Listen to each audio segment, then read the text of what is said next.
We're live. Hey everybody, I want to welcome you to the November sketchbook live stream. I'm Eric Talbot. I'm here with John Wayshak, my co-host. Eli is in the background keeping us rolling, and we have a guest tonight, the amazing Alex Pardee. Welcome to the show, Alex. Thanks. Woo woo woo! Exciting. It's nice having you, man. Yeah, no, for sure. Yeah. So we're gonna do the usual. If you've been with us before, if this is new for you, basically what we do is we draw in our sketchbooks. We encourage you to draw in your sketchbooks with us while we chat about anything and everything and draw. And at the end of the show, if you do some sketches, send them our way so we can put them up on the screen for everybody. Looks like Yeah, what do you think? Over some pencils today. Cool. Yeah, and feel free to ask questions throughout the stream if you want to know anything about Alex's process, his techniques, things he's worked on. Please ask questions. Yeah. Also, I'm already breaking the rules because I realized 2 hours ago that I left every and all sketchbooks that I have at the house, so I'm drawing on paper today. So. Nice. No, there are no rules. But we can just imagine that it has a. Yeah. I can fold it at the end. It'll be good. I'm of the mind. I got on a whole thing about. Is a sketchbook have to be in a sketchbook, or can sketchbook art be on loose paper? And I came to the conclusion it could be on loose paper. Yeah, I go through stages. Like I'll go through stages where I do work in sketchbooks and then just in piles of scraps forever. So yeah. When you were younger, did you keep a sketchbook? I did. I never really filled them up. I just kind of kept getting new ones all the time. And then I did that too. Yeah. So, but I don't know. I also am like, I love sketching and scribbling and stuff, but it's never like my sketches are bad. So my sketchbooks are bad, but in a good way. Fine. Good bad. Yeah. It's funny, for as long as I've known you, I'm not even sure if I've seen you with a sketchbook. So I wasn't sure if you used them at all. Yeah, I do. And they're just terrible, which is fine. Well, I always tell younger artists that you have to fill up a sketchbook with terrible art to get better. Yeah. So that's how you get better. Yeah, and that's how you get to the good. I'm pretty convinced that like if you have any kind of like artist block, or if you anything like literally like there's good stuff waiting to get out, but you just like you have to do terrible shit, and eventually something will come out. So yeah. I'm on for that. Yeah, any kind of like art burnout. I think you have to just. It is good to take a little break, but you just have to draw your way through it. You'll get there. We all get there eventually. Everybody burns out. Yeah, I usually get there like 2 days before a deadline. That's what I'll have 6 weeks to do something, and then I'll be like, can't do it, and then 2 days before I go, well, I guess I'm doing it. I always had a thing where you turn everything in on the deadline day, so they can't make any changes. Yeah, no, I mean, yeah, there's that aspect too, which I learned. Yeah. I learned way later than I should have. Yeah, yeah, but I don't know. They still make changes on me after the deadline date now, so I don't know. But cool. You want to go into drawing mode? Let's do it. All right, I got a whole new rig here, so I got to figure out how to do this. How is everybody doing? Hopefully they're doing lovely. Oh yeah, let me change this. Oh, here, somebody said something I want to bring up. Somebody said something about sketchbook is digital, usually iPad, although I do traditional pencil and paper too. I actually been doing that too, where I keep what I call is like a digital sketchbook on my iPad, which I make just some flat canvases, and I do sketch on the iPad, and it's kind of fun. I do enjoy that. Yeah, the iPad is basically like the sit in front of the TV sketchbook. So right. I like that.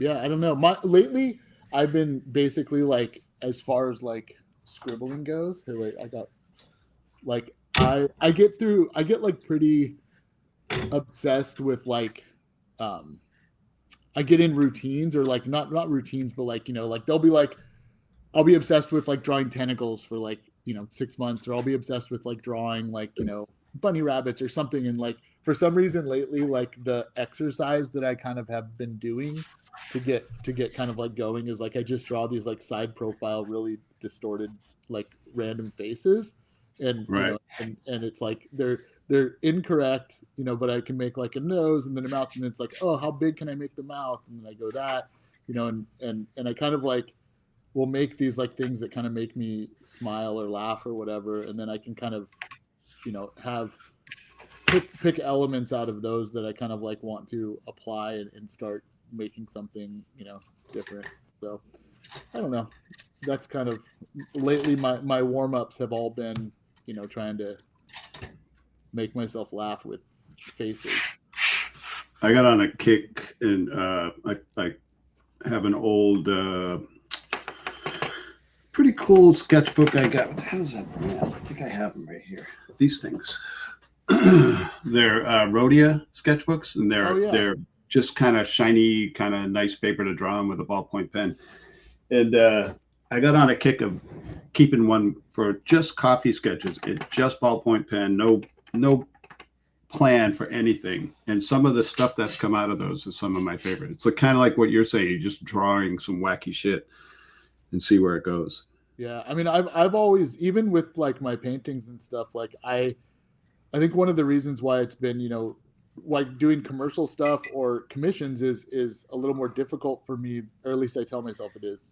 Maybe that's just an excuse, but like I draw basically using shapes. Like I'll have a really hard time. Like if you were like, hey, I want to hire you to draw, you know, like I don't know, like a cat throwing a football. It's like that'll freak me out, and like I'll I don't know, like I'll start scribbling and I won't be able to get it, and then I'll like need to look at all these references and I'll like figure it out eventually, and it'll be fine, but it won't be like fun for me. And like the fun for me is like just making shapes and scribbling until I kind of like see something that I like out of it, and then either I use that sketch as a base, or I kind of start over and go from like where I ended that, and I'm like, okay, now I kind of know what I want to do. Like this, like I'm less confident in my like ability to illustrate and more confident in my ability to like use my imagination and make something look cool or unique.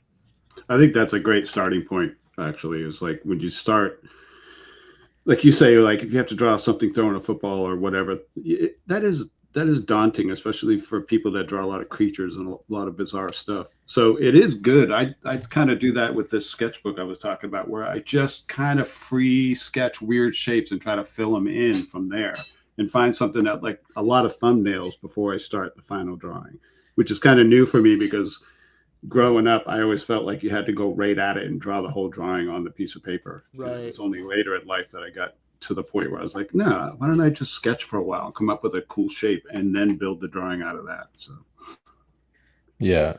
Alex, wasn't that kind of the purpose behind the hand turkey book? Is it no, I'm being totally serious. Wasn't it like you're trying to be free and like kind of just freestyle something without even worrying about what it was going to look like? Yeah, like I mean, most of the stuff is an excuse to make myself laugh. But yeah, like I did this book called And So He Bathed in the Blood of the Lepers, and it was basically like a very loose adventure book about this hand turkey, you know, that you just would draw with your hand. But yeah. But I did I did it, yeah, like John, you're right. I did it kind of like purposely, like no sketching, just ink to the paper, like really terrible and funny. Well, there I it don't is. know, like, oh yeah, there it is. Yeah, you can still buy it. But it's like one of my favorite projects. But yeah, I kind of, you know, most of the things that I end up, you know, doing or selling or creating started as jokes, and they're just jokes that I kind of take too far and for myself. And I'm like, you know, I mean, for instance, like the hand turkey book, like, I mean, it's probably like my least selling book of all time, and I'm still trying to push it. I'm like, dude, it's really funny. You'd like it. And then it's like, no, it's horrible. But it's like, I don't know. Those are the kind of things that I like. I like spending money on terrible jokes. So here's a question: Do you work alone, or did you work in a studio like you're saying with like making yourself laugh? Do you work, or did you work? Okay, well, let me ask this: Yeah. Do you work alone? Do you have like a group studio? You know, I was lucky, you know, and John was kind of part of this as well. Like I was lucky enough to like in the Bay Area, where I'm originally kind of from, and where I learned, like that's where I met John, and we were lucky enough to like be around all these like really talented other artists that were kind of like figuring out like this weird art world at the same time together. So like all of us kind of did, like Dave Correa and Skinner and John obviously, Okay. like we all kind of like were trying to figure out how to navigate like not make non-traditional art in kind of like an art world. And so like like I shared a studio with Dave Correa for years. I shared a studio space with Dave and Skinner. So I've shared studio spaces quite a bit until I'm down here in LA now, and it's a little more isolating out here. And I'm not against sharing a studio, but I think that like I don't know, something has kind of changed where I like feel a little bit more private now with. Yeah, I think that comes with age.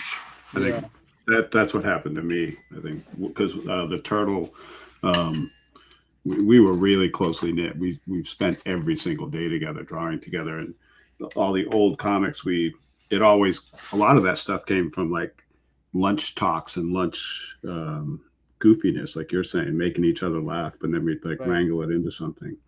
But as we've gotten older, at least for myself, I don't know. I just wanted to be. I don't know. I have a family, and that kind of changed it for me, I think. So. Right. Yeah, but that whole thing when it was us, it's kind of strange to imagine now. But I don't know. Maybe you have a different impression, Alex. When we met, there's kind of, at least in that small press like comic convention thing we were doing, we were kind of by ourselves, right? There wasn't really anybody doing this weird kind of artwork, and that's kind of how we initially connected, because it was kind of like nobody else there, right? And it was we first met at the Alternative Press Expo in San Francisco, at like not Fort Mason, but whatever, like on one of the piers. And it was like I think 2000 or 2001. And at that time, it was like it was more than a zine fest. I mean, San Francisco had a cool underground art scene, but it was like like there was nobody really doing. It was very traditional zines, very nobody was really doing kind of like weird stuff. And I think I have a pretty vivid memory of it. I was exhibiting there with another artist friend of mine, Robert Bowen, and this was like maybe like my third or fourth kind of like attempt at putting myself out there publicly at a convention like that. And I was friends with David Cho at the time, and he was one of my old kind of convention buddies and art buddies, and I don't know if he knew you, John, before that day or if he met you there, but Dave Cho came over to me and he goes, "I found the only other person in here that you would love, and you need to go see his stuff." And he introduced me to John and showed me his work, and I like freaked out, and I was like, but John, you were there though, I think with like Jerome at the time, maybe. So what year is all this? I think it was 2000 or 2001, maybe. Probably 2001. Okay. And then the connection with Cho was Lee. I was showing with Lee Ballard, and I was showing with Jerome Opeña. Jerome Opeña is the guy who now works with Rick Remender on 7 to Eternity. And that guy is amazing, by the way. Yeah, Jerome's ridiculous. And anyway, and then Tien Pham, who just won an Eisner last year. So these are the guys I started out with. But yeah, I was wondering about that because it's been so long. I was like, I'm pretty sure Cho introduced us. So that's what it was. He brought Alex and Bowen over for us to meet him. Yeah. But I saw Alex's work. I've never told Alex this. I saw Alex's work earlier in that day. I came by his table, and again, it was really shocking to see somebody else doing at least something kind of weirder and darker. Like I said, it's so hard. It's so difficult, I think, for people to understand now. It was really nobody else was doing it back then. Right. And I remember being really intimidated by Alex's work because I was like, oh, here's another guy kind of doing what I'm doing. And I'm like, oh, it's kind of like better. It's like really cool. Like Alex's stuff was always really funny. And he had a book called I Suck Ink at that time that was just completely absurd and wild, but it was awesome. So you guys never, this was probably an obvious question, but you were not in there looking for like traditional comic work. You didn't like aspire to be like a Marvel guy or a DC guy or any of that kind of stuff. It was all, you drew weird shit and you wanted to look for a way to get it out there. Well, I'm sorry, I'm not talking over you, John, but like I personally, like I was convinced that I wanted to do that for a while. Like traditional comics. Yeah, like I think, when I was between the ages of like 16 and 18, like I really did try to like submit art for, to all the publishing companies and stuff. And like I got, just rejection letter after rejection letter, which I understood, like all of it was just like, your art's not marketable. Like, here, read this like book on how to make comics. And it was just like, like I realized kind of when I didn't care about those rejection letters is when I realized like, okay, I don't really care about being a traditional comic artist. So Right. I'll just kind of like keep doing. So not to interrupt, but were you trying to draw in that style, or was it just kind of your weird kind of style that? It was a mixture of both. I would try to kind of like, do, I was really, really heavily influenced and inspired by Sam Keith and the Mac for years. So like that was one of the first times seeing that comic was like one of the first times that I realized that like you could have a mixture of emotional weird art and superhero comics. And so that at that time it was like, that's what I kind of was like, okay, I want to do this. So the art that I submitted was probably very derivative of Sam's. And, I tried to also like, it was like a mixture of like wanting to be Sam and Todd McFarlane at the same time. And it was just terrible, I'm sure, but then that basically was like, that jump started kind of my hold on, let me get some water here. That jump started my kind of like trajectory where it's like, I didn't necessarily like fear rejection. I just didn't want to adapt. So, when I got all those rejection letters, I was like, oh, well, I'll just publish this myself. So then I just like looked into like, how do you publish a comic? And it was like, oh, you just do it. It was like, oh, okay. So I just like, that's when I started a publishing company called I Suck Inc. And it was just like, I joined this co-op in Florida that gang ran comics for like, you would, for like a very, very minimum price, you could, you would team up with like 10 other people that were making comics and they'd get them printed. And then you could just like have them, but you just had to do it on their schedule. So were they printing like with real printing presses, or is this all like photocopy? No, this was like real printing presses. At first I did, I was doing, and I think John, I was still probably doing this when we met. At first I was doing just basically Kinko stuff. Like, I would take my zines and I would, print them out at Kinko's, and, we had all these methods of trying to figure out how to like finagle free prints and work there. You got to work there, and then you can do what you want. Yeah. Well, we even like at the time, no one's going to remember this. This is going to really show our age, but like FedEx used to be called Kinko's #1, which is insane because I still call it that. And then Kinko's used to have these, this self-service printer, but they used to give you a like basically like a number counter that you would insert into the printer. And then it would count the number of prints that you did. And like, so if each print was like 20 cents, and to make a zine and to make like 50 copies of it, each one's like 12, you're up there in like the thousands of pieces of paper. And so what we would do, and Dave Cho and I would do this with our zines, is we would go there and we would do all the printing. And then on the way to go pay, we would pretend to drop the key counter, and the key counter would break if you drop it. And so it would break, and then you bring it up there and they're like, oh, this is broken. How many prints did you do? And we're like, oh, like 50. And they're like, oh, okay, cool. So we would basically get our zines for, printed for free first before I kind of like went into getting convinced to doing them professionally. Or not, like professionally printed as well. Yeah, I think Cho had that whole thing in was it Slow Jams, where he had like he wrote a couple of pages on all these ways to get things out of Kinko's, right? Oh, did he? I don't remember that. No shit. That book's a really good book, though. I'm trying to remember. It's something to do with like, I think he used to talk about he would get certain effects by jamming the machine and stuff like that. It was like a bunch of weird stuff like that. Yeah, we used to like live at Kinko's basically. Where did you get your like Town of Crazy stuff print like done? Was that Kinko style? Yeah, Town of Crazies, that was Quebecois. I think, and that was the first ones were photocopied Kinkos. When I first met you, you actually did have printed books, and I still have those. But yeah, I was still photocopying. The first Town of Crazies were photocopying. So if you guys are able to find it, if you guys are into Jerome's work, his first stuff was In Town and Crazy. No, he actually had an individual book that I can't remember what it's called. I know I'm trying to remember the name too, but I had that Yeah, as well. but good luck finding all that stuff. My first stuff was so I went to cons as a goof. I expected nothing out of it. I kind of wasn't really encouraged to develop this style except from one teacher. So I went to Comic Con as a goof, and then what happened was people kind of liked what I did, even though they're shitty photocopies, they're gray, had lines in them. People kind of responded to it. And my first show I actually met Max 242 and Jeff Soto too, Oh yeah, but that's right. That was yeah. I mean, a long time ago. was the teacher Baron story? Was that who was convincing you to do it, or No, I never had Baron as a teacher. oh you didn't? Okay.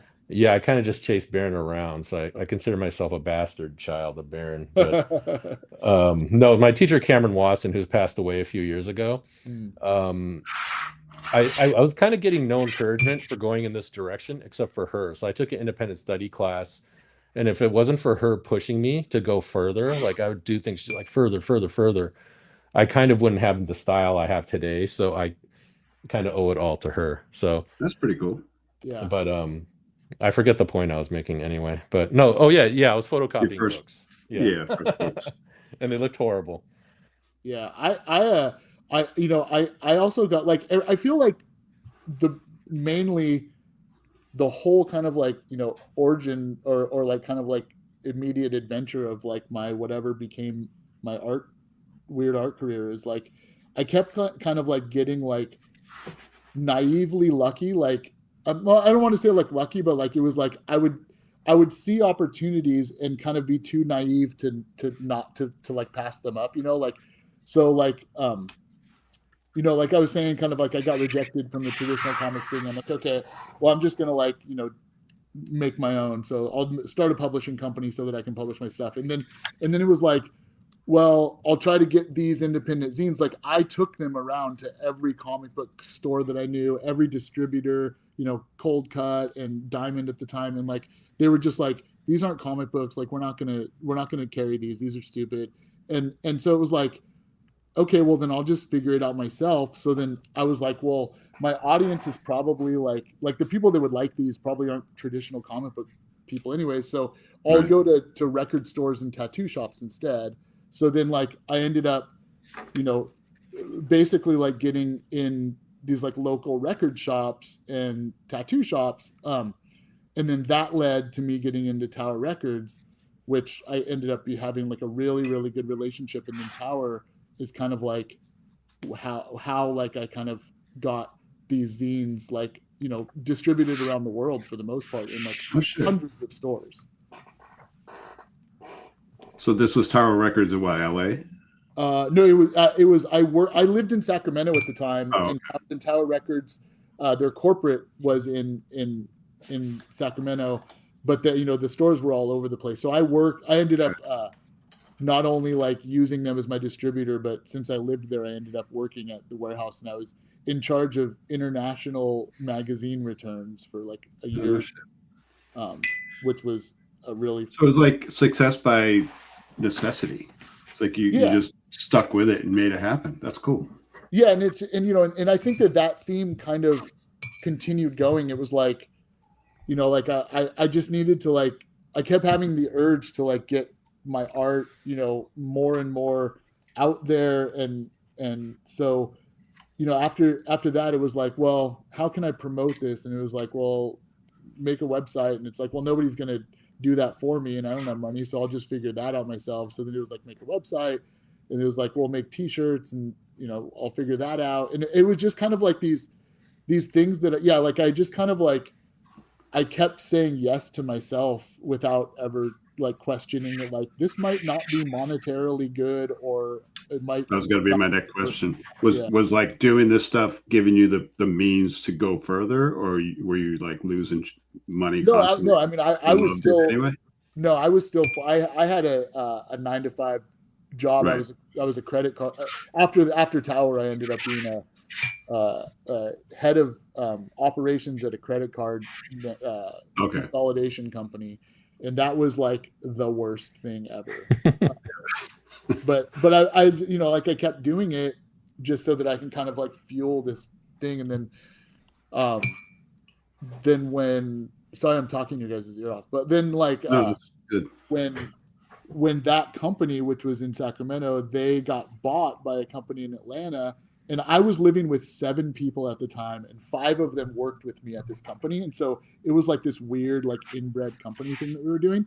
And they got bought. And so the company offered to move all of us to Atlanta and start us off with like $90,000 a year salary. And at that time, I mean, even now, like it's insane.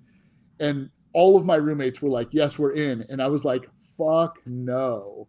And they were like, what are you talking about? And I was like, what can I get for severance? And they were like $5,000. And I was like, done.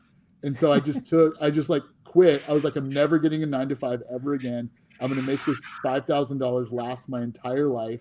And I'm just going to like be a homeless artist forever. And it's fine. And, and that's when I kind of like forced myself to, take stuff seriously for the most part. I was like, okay, because now all of a sudden I was like borderline homeless, had barely any, had $5,000 and lived alone in a studio in Sacramento and had no goal at all. And I was just like, I got to make this work. So that's when I kind of went more hard on the, distribution of comics and doing more comic shows and, because that was the late Was 90s. it like mainstream comic shows, or was it like independent kind of like if you went to like a mainstream like San Diego Comic-Con, which you kind of do now, right? You do that. Yeah, show, yeah, right? I do. Oh, sorry, let's see that. Yeah, like it was at the time there wasn't many alternative ones. There was the Alternative Press Expo, and then there was another one. The original one that I met Dave Cho at in '98 was called the Independent Press Expo, and that was in LA at like a Marriott. And that's where I met Attaboy as well. Okay. But yeah, like so it was those, and then I grew up going to one called WonderCon, which was in Oakland, I remember San Francisco, and now it's in LA. But Yeah. I would do WonderCon, and my first San Diego Comic-Con was in '99, so I've been doing Comic-Con for 25 years too. I try to track back. I think mine was 98 or Okay. 98, I think was. Yeah. So And like Kirby was still there. People like you that were still do still San around. Diego regularly, or No, I stopped. I kind of hit a point where I just didn't enjoy it anymore. And then the studio stopped bringing us out. And I kind of tried to, for a long time, I tried to stick around the East Coast and just do stuff I could drive to. I see. Now I'm traveling a little more, but I just don't see the value in myself doing San Diego. I don't know. I don't have that kind of brand like that. I totally see the value in you doing it. So, which brings me to Decon. You just got back from Decon. I did. I just got Decon was really fun. Decon is it's a specifically like catered towards designer toys is kind of what it started as. So it's a very different show. Like, it's interesting to see kind of like what connects with different audiences. Like for instance, San Diego Comic-Con, I sell a shit ton of t-shirts. It's like everybody just wants t-shirts. And at Designer Con, I can't sell a shirt for anything. And it's like, they want toys. It's like toys. So I don't know. It's I kind of like over the years kind of learned to kind of Learn cater. what works. Yeah, kind of like figure out what, like what will work at each one of these shows. And so I feel like that's kind of like why one of the reasons why I'm kind of, getting out of so many conventions, because I kind of no longer like catering to what I think will work, Yeah, because it can really be a slog. You can really like lose your shirts. It's just a gamble. Yeah. And with, especially like this year specifically, like with, the economy being so questionable and stuff, like Comic-Con, I had like more sales than I probably ever had, but I also lost more money than I've ever lost. So. Oh, no shit. Yeah. Was, you ever do New York? We used to do New York. I used to have an apparel and art company called Zero Friends, and when we did Zero Friends, we had a retail store in New York, and so we would go out there to do New York Comic-Con as well. But I haven't done New York Comic-Con in years. It's way different now. I walked it a couple years ago, and it's almost like the comic aspect is like I literally walked in with a buddy of mine that had never been there, and I couldn't find Artist Alley because I hadn't been there in like 5 years. Okay. And I'm asking people where Artist Alley is, and everybody's looking at me like, they're like, what? What are you talking about? So we had to like dig around to find Artist Alley down in the basement. But I saw you there, John. That's the year we bumped into each other. But everybody was doing really, really well. So even though it's kind of tucked away, it seems to be gangbusters right now. So I explain that. I don't kind of understand that. Yeah. What was fun about New York, I can't remember if we did it once or twice. Maybe it was twice. We knew we knew the people at Cotton Candy Machine, Terry McPherson, and then we used to do shows while we did the convention out in Brooklyn, and that was a lot of fun. Yeah, that was cool. We would kind of like time curate group shows, so it would give us a reason to kind of all be out there together. And so you do gallery shows, like little like group art, independent art gallery stuff. That's cool.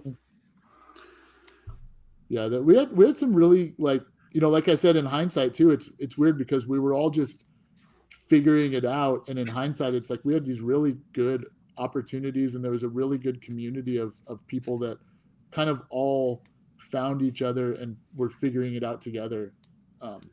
Is this like the Juxtapose years, like when Juxtapose? I feel like Juxtapose really gave like a lot of artists like a unified front to be weird together. You know what I'm saying? Yeah, definitely. I mean, Juxtapose definitely helped me kind of get into that kind of like weird, break through to the bigger crowd of weirdos. Right.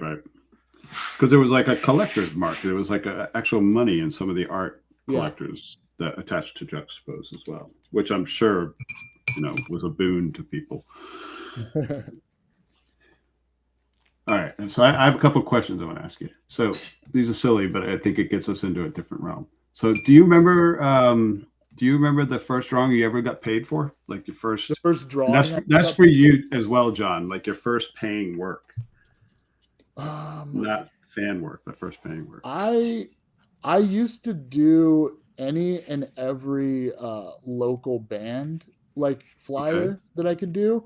And for the most part, in the beginning, I would just trade them for, food, or like I got a North Face jacket one time from one. But like the actual like money, that's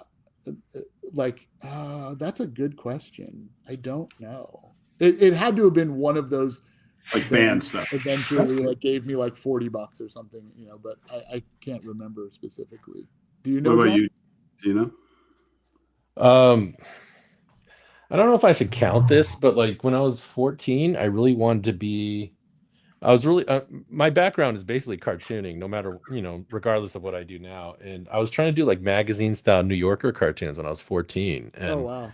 My dad let me use his office photocopy machine to like just photocopy a bunch of samples, and I just sent them off. And then I sold one for like $100 to some magazine called Amelia. I never saw it. I don't know if they ever used it. It wasn't even a good cartoon. Did you even know how to invoice someone back then? Like what yeah. You know what? Now that you bring it up, I might not even gotten paid, because I definitely didn't know that. But they did take it, and that's it. And then I think around the same time, I did caricatures at Great America for about 2 weeks. You did that? And then that fell through. Yeah, that didn't work. That didn't work out well at all. I was too young. I was too immature to do something like that. That shit always scared me, and I was never going to be good at that. I never, ever. Do you remember, Eric, yours? Yeah, I was this like kind of punk rock kid in Maine, kind of floundering around trying to decide what I wanted to do. I had gone to the Kubert School, and I did a full year there in the old building, the old building in Dover before Joe bought the high school. Which, if you know the story of that, it's all connected to. But anyway, I did the first year there, and in the second year, in between there, I was just kind of like losing interest in it all. And I had found like bands, and I was kind of finding punk rock, and I was finding like a whole new kind of world for myself. And so I quit. I left. There were other things to do with it. But anyway, going back to the whole turtle connection, I used to hear about Kevin Eastman all the time in high school. That I should meet this guy, Kevin Eastman. Okay. And I was kind of floundering a little bit, playing in bands, just kind of doing whatever, working in kitchens. And Kevin did a signing early on at a comic shop up in Portland, Maine. And I went to the signing, and Kevin had one. It kind of blew my mind because Kevin and I were both big Richard Corbin fans, and nobody else was at that time. And he had some of the Richard Corbin pencils um, that for the first short story that Corbin did. And I just met him, and he gives me the pencils. He says, "Throw vellum on these and ink them, and I'll pay you for them." No way. And yeah, and then I did. Job and was inking. That's insane. Yeah, I mean, it wasn't for publication, but it was just, I think it was a way for him to see my dedication or something. I really don't know, you know, but that was the first, awesome. I think, first comic-y type stuff that I got paid for. So where they are now, I have no idea. And they were definitely horrible. They were not probably about it. It was bad. Yeah. I don't know. I mean, I still have the problem where I love what I do, and it's hard to, really kind of, I guess, like police myself to do stuff. Like I still do free work more than I should, Free work. Yeah. Because it's like, I still to this day, I'm like, well, maybe it'll lead somewhere. It's like, I got to stop doing that. Yeah. Running out of time. You're talking like you're 80, dude. I'm running out of time, man. Dude, I feel like it, man. I don't know, man. You have quite a bit of you've had quite a bit of high profile, widely recognized work, and I think your influence is pretty large even now. So I don't know, if I were you, I wouldn't worry about that so much. Yeah.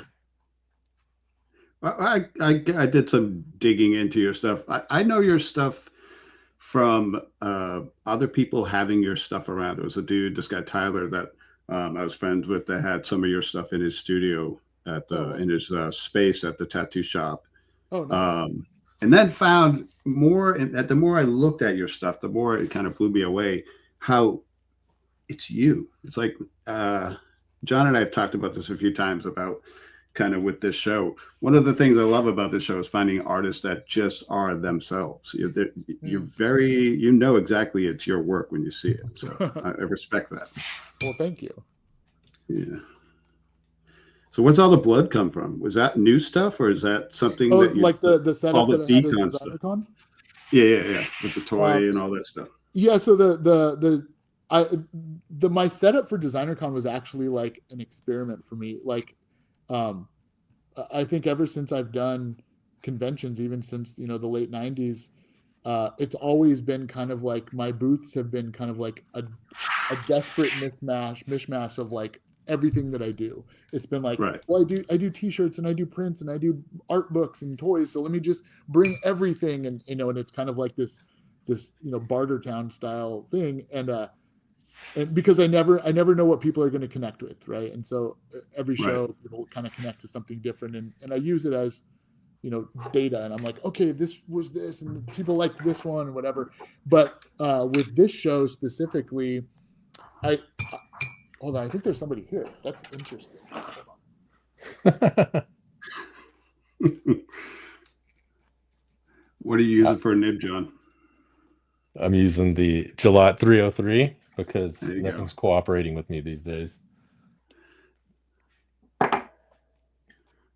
I've been going through a number of different nibs, and there are ones I like better, but I'm actually extremely heavy-handed, and I'm not delicate at all. Yeah, so like there are nibs I like better, like the Hunt 100, but I can't use it because I'm just too heavy-handed. Yeah. I never use the modern nibs. I still have. I should show you sometime my box of Esterbrook's.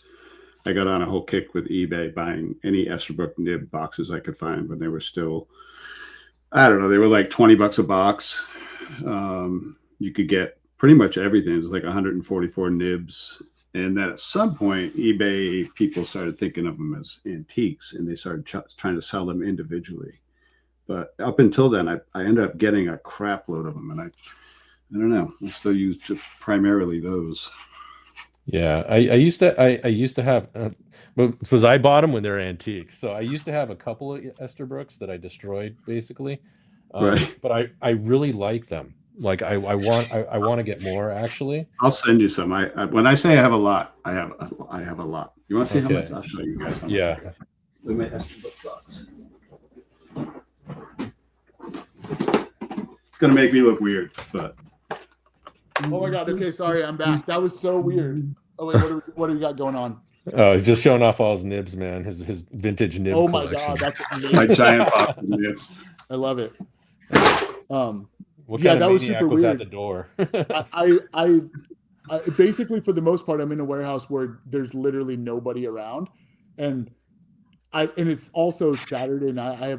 It was so weird to get a knock at the door, but it was just my neighbor and from another business next door and whatever. So You should have screamed off camera. yeah, like call somebody. I don't know. Yeah. Are you in like a warehouse space where it's like not even art related? It's like a bunch of businesses around. Yeah, there's just like wholesaler distribution and like a car shop and woodworking shops. It's an industrial like area. Do you not like working at home? Do you not have space? Because I'm curious about that, because I like working at home. I thought about it would be cool since I've been tattooing. I thought it would be cool to have an outside studio sometime and just treat my art like I do tattooing, which has been very good for me because it's like structured, and I've never been a structured artist, but it's been successful. Okay. The structure has been very good for me. But do you like what is it because you're doing big stuff? I guess I'm rambling, but no, it's okay. No, I go through phases for sure about where I like to work. I love working at home, but it at times it does, like, I am pretty obsessive and neglectful of stuff when I'm working.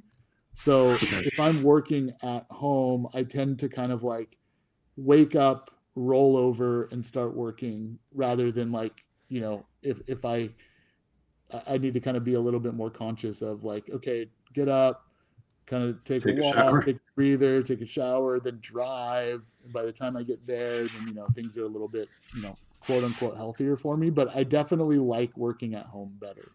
Right. Yeah, Alex, especially when we were younger, is one of the most obsessed workers I've ever met in my life. Dude, you used to work so that. much, man. You used to work so much. Man, I don't know how you can say that. Like, I don't even think I've seen you do anything except like train and do art. So, but yeah, you used to.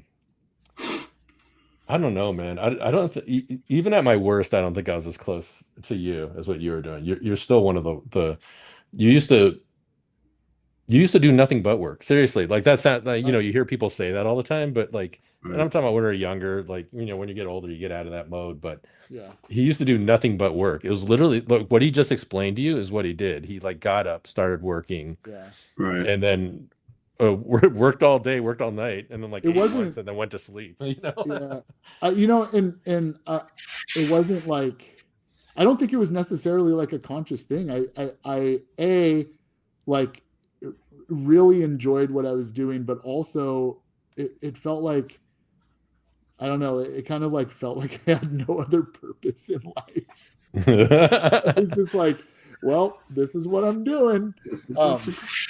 But I like doing it. And as I got older, obviously I was like, well, I've, sacrificed a lot of things to food. Maybe I should chill. But I was just gonna say, part of what I think what made Alex do so well is he's the eternal optimist. So I think that's what always helped you, man. You stayed away from negativity. Dude, I know. That's why this year is so hard for me, because like this year is really testing my optimism. The negative landscape. Yeah. So like me, just I have a couple other questions, but for me, I didn't really have to go through that stuff you guys talk about because my first gig was in Ninja Turtles, and I started just before it kind of blew up and became a TV show. So it just Oh wow. it just never ended. Basically, it was Right. there, and I grew up with it, and that's pretty much all. And there was no reason to leave because it was cushy and Right. but I'm kind of envious in some ways as well. But anyway, it is what it is. You have to follow your path. So I got a question for you, Alex. So when you say you get up and you work every day, are you doing original art that's you're prepping for a show for sale? Are you working on freelance gigs? Are you doing like you know what I'm saying? Are you doing like freelance illustration for companies, or is I'm it still all pretty. you? I'm still pretty all over the place. You know, I think in a perfect world, I would, be 100% me. Like Right. I would want to wake up and do that, but there's a very realistic reason why that's not the smartest thing to do, or many Good. reasons, right? Whatever. But so I don't know. I kind of do. I used to do whatever. Like I would literally be like, if you want something done, I'll do it and I'll figure it out whether I like it or not. And then luckily, over the years, I've kind of been able to be a little bit more selective with what I choose to do. But I like so many different things. Like some of the favorite things that I've done are things that like will never get seen. It's like I've worked on a bunch of like movies doing, concept art and designs and stuff that have gotten so close to like being actually made, and then just like projects get Oh canceled, yeah. and I have Yeah, that's just the like way it can is. never share them in my portfolio or anything like that. I still do stuff like that. I do. So is it in the style that you draw now, or are you deviating? Are you doing like different styles to try to meet their needs, or are they No, no, coming to you I to do your shit and be wild and crazy, and they can build off of that? yeah, I pretty much pick working with people who kind of Okay. understand what I already do, Right, right, and they won't kind of like they won't be so surprised when they'll be like, that thing's head's too big, you know. right. I'll be like, yeah, It's I like draw big heads. it's like the nightmare where you get a good gig and they want you to draw outside of your style. It's like, Yeah. why the hell come at me if you want me to do that? I had a really kind of like, I guess I can probably talk a little bit more about it now, but I had a interesting situation like that a couple of years ago. So I worked with Topps on doing some baseball cards for a whole year and a half, and it was a really really great gig because it took some convincing, but they allowed me to fully design these baseball cards that were just like I was like, I'm Yeah, gonna the monster cards. Yeah, and that's some of the stuff my buddy had that I saw oh your nice. stuff. Yeah. Yeah, and so I was like, okay, I like doing this, and then but one of my favorite things in the world and one of my biggest inspirations is called Garbage Pail Kids, and it has been since I was in third Okay. grade. And my only reason I wanted to do the baseball cards is because I thought that it would lead to like doing Garbage Pail Kids at some point, and then so actually it did, and the next year Topps reached out and was like, hey, we have a Garbage Pail Kids set we want you to do. Would you be interested? And like sight unseen, I was like, yes, I don't care what it is, I'm doing it. And so basically like signed the contract to do it. And then it turned out that it was a baseball card set for Garbage Pail Kids, and I was like, well, that's not my ideal thing, but okay, I just I guess that's what you guys know me for now, so I'll do baseball cards, that's fine. So then I kind of had to do this whole set of 20 baseball cards that were Garbage Pail Kids based on real players and real teams. And so I had to kind of like pitch the whole concept beforehand. So I spent, 3 months doing all of these, kind of, pretty demented cards and weird things and just blue sketches for the most part and color comps and stuff. But I did it. And then like Topps was like, yeah, this isn't going to work. And I was like, well, what do you mean it's not going to work? Like, they're Garbage Pail Kids. And they were like, well, since it's baseball, like we can have no puke, no shit, no vomit, no blood, no violence, Oh, and I was like, but it's so everything that made Garbage Pail it Kids. I was cool, like, you couldn't do. what do you mean? And Right. I remember it was like so disheartening that I was like, I don't know where to go from this now. Like I don't know what to do. And so I kind of like sat on it for a little bit. I was just mad. I was like, this is stupid. Like, why did they hire me for this if they just want like a baseball player? Right. Like that, Right. that doesn't make any sense. But after kind of like, really brainstorming and really kind of like thinking about how I can do it, I did end up, finding a happy medium where in the end the cards did feel like I did them, and I was able to push it a little bit. Like there's like some skulls in there and there's some this, but it was not like what I had originally signed up for. So they got published. It wasn't just shelved. They actually, you had to just they did do them. The set came out. And... It went really well, but and I think up until now publicly I've never said anything other than like, yeah, it was really cool. But that's awesome. Yeah, because it was really cool, but that was one of those experiences, like you said, where they're like, they hire me and then they're like, yeah, don't do what you do. Yeah. Slow down. Stop that. Yeah. Hey, John, do you have like an autofocus thing going on with your camera? Because you're fuzzing in and out. Just wanted to put that out there. Oh, okay. Just a heads up. I don't know if you want to look at it. I think when I saw, what's that? That hand is sick that John's doing. That thing's cool. Oh, thanks. Yeah. You always like bring your A game into this thing. Dude, do you want to know something cool that John and I worked on together? Speaking of that like never happened. Okay. John really, really saved my life and helped me lay out 1,600 storyboards for an animated project that I got fired from. So can you tell us what the project is? It eventually did end up coming out. It was called Chatham. It was originally a Hulu Warner Brothers thing, and then it got put on Xbox Live years later with whatever. but that was another one of those experiences where that was my first kind of experience where I had pitched an idea to a bigger company, and they were like, yeah, let's do it.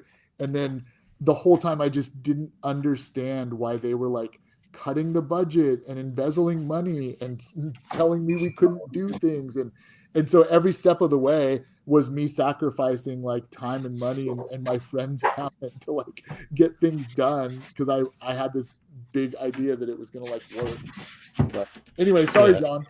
Did you ever get mad at me on that project? I'm going to ask. Are you kidding me? You saved my life on that project. No, the only reason why I'm asking is because there were points. Normally, I don't get frustrated or get mad, but there were points I got frustrated and mad on that project. Not dealing with you, but dealing with some of the people. Oh no, dude, I did too, but it was never you. Are you kidding me? It's funny. It was a very weird project. Alex actually wrote a really great script, and there's like these really great visuals. But I was reading the script and I'd be like, oh, this is fantastic. And I'm like, is there the money to do this? I didn't realize I drew that many boards either. I didn't know that. It was so long. It was so many. And then the thing that really killed the vibe was like then they needed them all in color instead of just having like color guides and stuff. Yeah. And I was like, and we got in the biggest argument, and they were like, if they're not in color, we're canceling the project. And I was like, I don't know what's going on, but fine. I'll challenge accepted. So Dave Correa and I colored all 1,600 like in like a week. That's great. Is that what happened? Did I color anything or did I color nothing on that? I don't remember. I think you did a lot of the kind of like the color guides for us. And then we went on and did kind of like the fill in and went inking over some of the other looser stuff. And it was, oh, wow. That's terrible. I didn't know you guys did all of them. I don't remember. But that.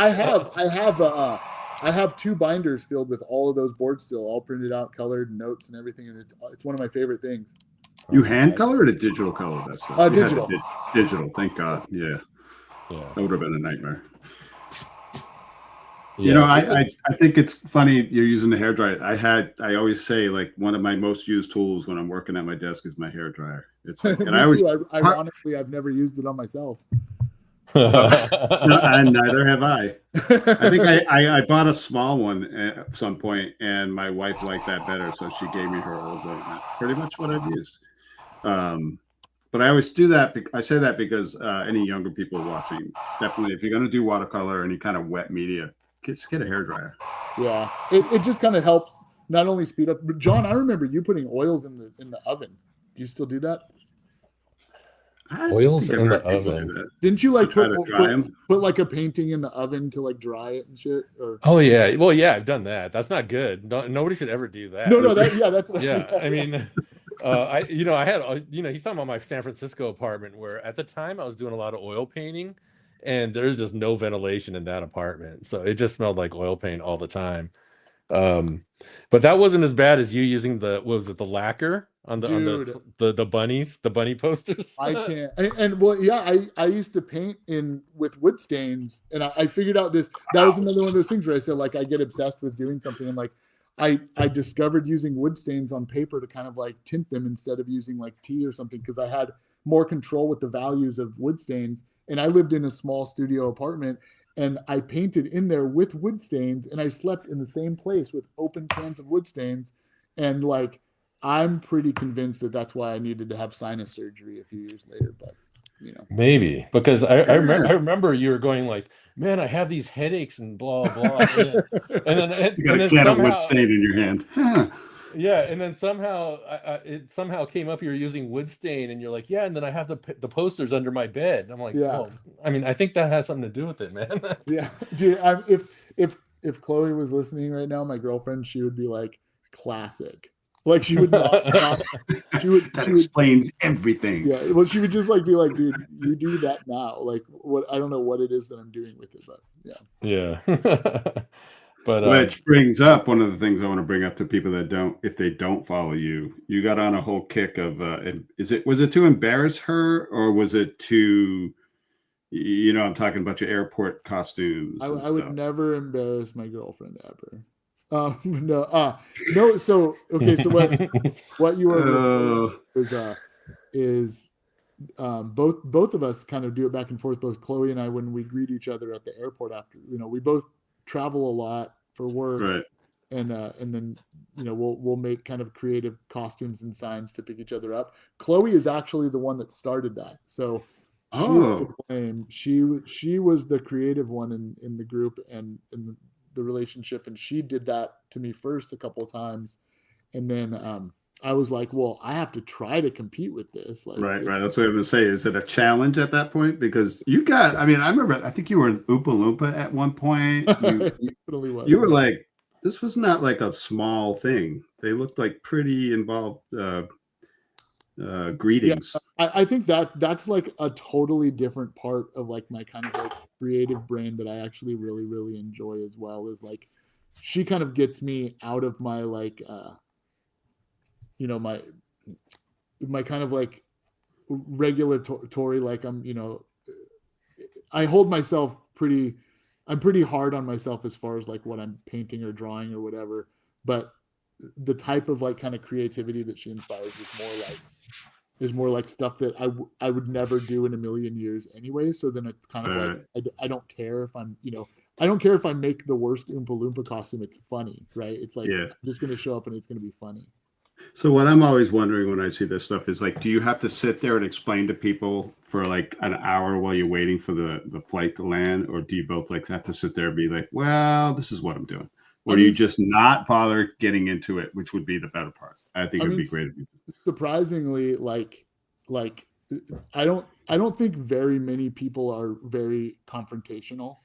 Okay. Like most people just kind of like look or whatever, and there's been a couple times where people are like, oh, can I take a picture? Or, I think I don't know about like Chloe, because Chloe's done some pretty elaborate ones where she like even like involved her mom and her other friends. But like I one time in Orlando, I dressed up as a zombie and I was like really bloody and gross and my sign was all ruined. And the Orlando airport was really, really long. And so I walked in character through the Orlando airport as a zombie and by myself. And like, I didn't get like in trouble, but I could see out of the corner of my eye, the security, like on their walkie talkies, like the whole time following you through there. Yeah. Oh, that's good, man. See, that's what I kind of gathered from looking at your stuff is like art is kind of your world and it permeates your world, which I find, I find it really, really inspiring. Oh, thanks. Yeah. I'm very lucky to be around, inspiring people, whether in kind of all aspects, whether it's like friends or artists or relationships. And, it's cool. Right, right.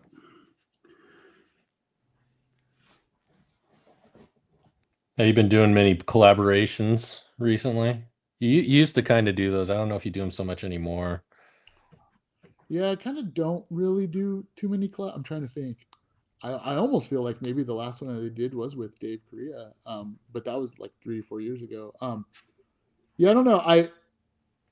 I I never necessarily like the thing about collaborations, especially with visual art, and John, I'm sure you know this as well, is like the idea of them is so cool. You're like, oh my god, I get to like paint with on the same painting as John. This is awesome. And then the kind of like the reality is that one person is compromising, right?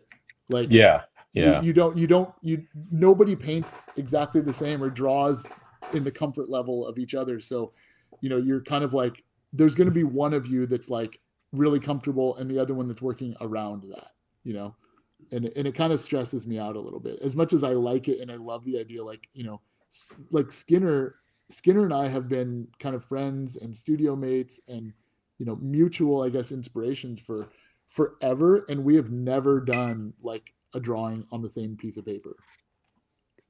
Really? That kind of Yeah. surprises me, actually. I feel like you must have done something. Because you No. guys did the con show, right? Well, we did yeah, but like we did, but we didn't do anything together. The closest thing that we did was we did a giant human centipede mural in Texas, and we each did like a character eating each other's butt. But like we didn't that wasn't like he didn't draw the head and I drew the body or vice versa. It was just our own thing. You're totally right about that, though, because we collaborated a couple of times, not too much, but the one that stands out to me is when I collaborated with Sam and Sam Keith, and I'm really bad at the collaboration thing because with me and Sam we're trying to work on top of each other, right? And each time I've just destroyed what Sam has done, and it just doesn't look like Sam anymore. So what? So it's like, what's the point? So I really should not collaborate anymore. I don't think. No, I mean from an outside perspective though, I still saw Sam in everything that you did. Okay. Yeah, like I do. Like I think I do work well. I have to be really comfortable. Like I think that John, I think you and I would probably still do an okay collab together.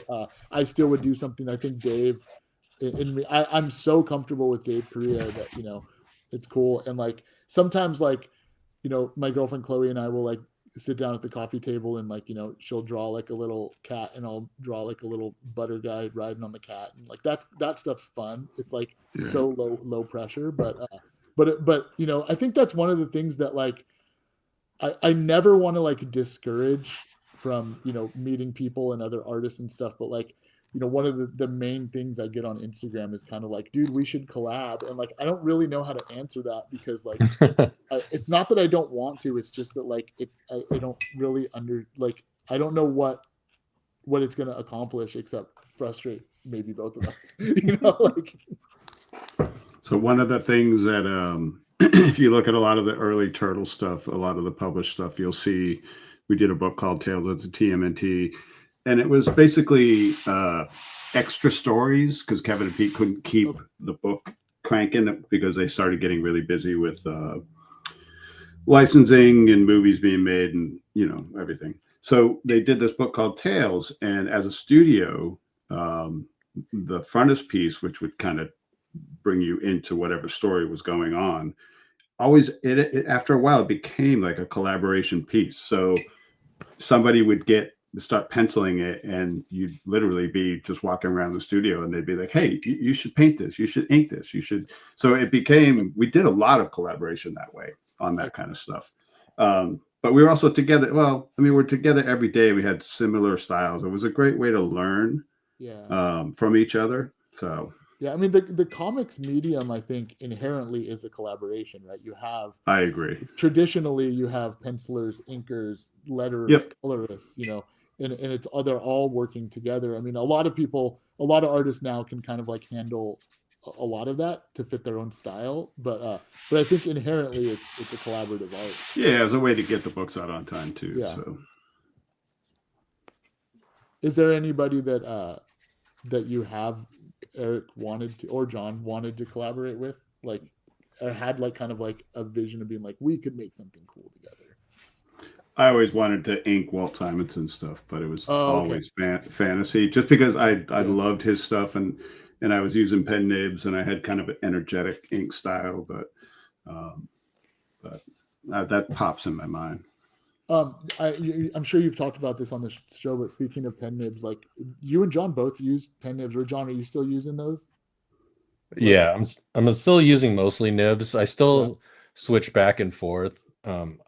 It drives me crazy. I'm still on this thing where I switch tools every project and everything, but my go-to right now is the Gillette 303, just because it could handle abuse. It could make a thin line, it could make a fat line, and it could handle abuse. Dude, that's my main. So like I have a really heavy hand, and anytime that I've tried to use kind of like pen nibs and crow quills and stuff, like it feels like I dig into the paper. I feel like, like I'm kind of like, I don't know, it's not that I'm like necessarily like destroying the paper, but it definitely is like not as smooth as like, as like a brush line or a pen line that I can do. It feels like there's a little like rigidity to it that I can't quite get the hang of. Well, I know exactly what you're saying, but I love the line. It's like nothing does. Like I just got kind of back into pulling crow quills out and using shit I haven't used in years because of another guest on the show was getting some cool results from his crow quill. So, but maybe I don't know, man. I will have to try it. I still have a ton. I just every once in a while I'll try to pull them back out too. Maybe I'll try it again. They're frustrating. They are all pen nibs are frustrating, but I always tell people, like, people ask for advice is just get paper and just draw. Don't try to draw anything. Just scribble on it. Get a feel for what the nib's going to do, because the nib is a pain in the ass. It really is. It's not forgiving in any way. What were you going to say, John? Yeah, I don't remember. I know what I was going to say. I use pens a lot, but a brush is much more enjoyable. Yeah. So if you're enjoying a brush, use a brush. Yeah. Yeah. I don't know if this is like me dealing with my middle age or freaking out or whatever, but like the last year or so, I've just kind of felt a little shakier with, I like have always prided myself in like these, like I can have like the steadiest, longest line, I'll be like with, that's why I like using the brush, because it holds ink so well and I can do like a whole line with it. And lately this year, I don't know what it is, but it's like my hand feels a lot shakier and I'm like really more scared to like do some of those things. So yeah. I started tattooing like 5 years ago, five and a half, whatever. It's done wonders for me, to be perfectly honest. It's like it's made it was a nightmare, and it was scary, and it was like it was really stressful, but it changed my art moving forward. It changed like the kind of art that you like to draw now and stuff. Not so much the subject matter, but the way I approach it. It made me slow down and kind of approach things, because you can't, like, one of the biggest, like with what John's doing, you're doing quick movements with the pen to get that kind of style. When you switch over to a tattoo machine, the skin doesn't allow that kind of movement, so you have to slow down. And when I did that, it made a big difference in how I approach art, how I ink, how I do a lot of things, actually. Nice. So. I like, John, I always like the energy that you put into your work. It makes me so crazy, because I'm like, man, that feels so cool to just like, everything you do looks like it'll never stop moving. It's like in motion. Right. Well, it's probably because I wanted to be an animator. I didn't think I'd be doing this. Wait, when did you like decide you didn't want to pursue animation as like a full-time thing, or like, Oh, when I was like 19, I was in a computer class where I was learning all this stuff, and I ended up drawing, like while I was supposed to be working on the computer, I ended up drawing at the table instead of actually working on my projects. And I remember one time you have like lab times. I kicked off a girl who was working on her final project to play Quake. And that was she was so mad at me, but it was my lab time. And I was like, that was a really tricky thing for me to do. But basically it just wasn't for me. So and then the last straw, believe it or not, is I got offered a job at Capcom USA. Oh wow. I think it was to work, and I wasn't qualified. I just somehow snuck in. I see. And I think it was Super Ghouls and Ghosts or something like that. But I turned that down and decided I was going to draw. And then I kind of went into this weird I went into this weird mode where I just did this weird stuff. And then, like I said, that teacher gave me the encouragement because nobody else was. My friends definitely weren't at the time. My friends were like, "What the hell are you doing?" So, anyway, So and then just kind of just kept with it, and not as positive as you were, because you were talking about, you're like, I'm going into this and like I'm going to make these things happen. And then I was very much like, nobody's going to buy it. I'm going to do what I want. Screw everybody, which is a worst attitude. You should not have that attitude. You know what? Like, so speaking of that, I like in the beginning. So in the first few years of me doing, trying to kind of do stuff on my own and going to shows and stuff, like I found that I didn't have confidence in what I was doing because there was not really anything to compare. There wasn't anybody that like I could go like, okay, well, this person's proven that this can be successful, so I can do it. We were just kind of on our own for the most part, but I was very apologetic for the first few shows that I did. Like people would come up and they would be genuinely interested and they'd be like, oh, is this like your comic or is this your zine? And I would be like, yeah, unfortunately, but you probably won't like it, so don't worry about it. And then the people would be like, okay, I'm just not going to worry about it later. And then I kind of like realized that like I have to kind of like, I'm obviously doing this because I like it, and it's I kind of had to make that decision to be a little bit more positive and optimistic and I guess pretend that I had that positive confidence, but inside I think we're always still just going like, no one's gonna like this is terrible. Yeah, that keeps you going though. That's how you keep growing. I think I was always somewhat destructive in that. I just think I had a really poor attitude, and I think that was not a good thing. As you're older, you can kind of understand that, but I guess it helped make things the way they were. I remember my first show, I just photocopied 50 zines at Kinko's, and I was like, nobody's going to buy it. And it literally was a goof. And then my friend was going, so I'm like, we'll split a table. And then I remember my friend, when I walked into the zines, I remember my friend saying this because it really struck me. He's looking at it, he goes, I don't get it, man. He's like, you're a smart guy. He's like, you know what to do to get a job and make money. But then he's like, then you do this. He's like, what are you doing, man? And I'm like, and that was like, my stupid. First what the hell? That's basically what he was saying. Oh, that's good. But, did you sell them? Did you sell out? So I sold out of the 50 like within the first day or two, and then I ended up going back to Kinko's and making some really poor photocopies of another 25 and selling those out. And that was my first Comic-Con. I mean, those numbers suck, but that was my first experience. Man. It was really enjoyable, and I met the guy that was the punk rocker that flipped off Spock in Star Trek 4. So that was like a really big, I'm like, you're the guy that flipped off Spock. So that was like my big celebrity encounter for my first one. So I enjoyed it for me. Yeah. Dude, John, speaking of celebrity stuff, you guys would think this is funny. I don't know if you remember this, John, but at WonderCon, do you remember Davey Havoc from AFI came and was like looking at our booth and stuff, and then he was dressed very effeminate and had like a hoodie, like whatever, and I like referred to him as her, and I didn't know who it was, and then when he left, you were like, do you know who you just called a girl? And I was like, and you were like, that was Davey Havoc, and I was like, oh, okay. I remember Davey Havoc coming by. I don't remember you calling him a girl, but I remember that so well. In Alex's defense, he did have kind of an androgynous thing going on at the time. I don't know if he still does, Oh no, have you seen him lately? He looks like Bob Ross. Does he really? Yeah. All right. I remember he was trying to get big like Danzig at one point.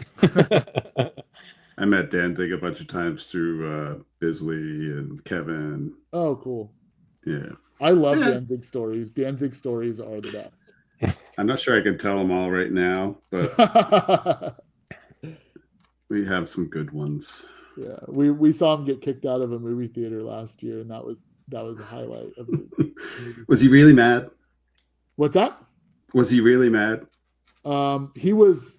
I mean, he was like he wouldn't stop talking, and then like the people were like, dude, you have to stop talking. And he's like, well, fuck this place, then. And Danzig, like, quiet. Yeah. Oh, brother. What So you movie talk was about- that?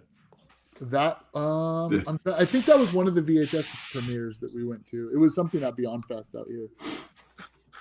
They still make the VHS movies? Yeah, dude. The newest one is a Halloween one. It's really good. Oh, really? Okay. Yeah. Dude, John, but okay. Here's another memory. John and I used to go to movie film festivals together in San Francisco, and he'd be the only one that I could watch weird movies with.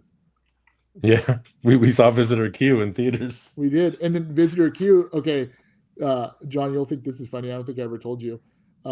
I was friends with Chloe for 10 years before we started dating, but the very first night that we met was in LA, and she was mutual friends with one of my friends who was dating her friend, whatever. So we ended up that night, and we all got together and watched Visitor Q. So the first night I ever met Chloe, I watched Visitor Q with her. Are you serious, dude? That's crazy.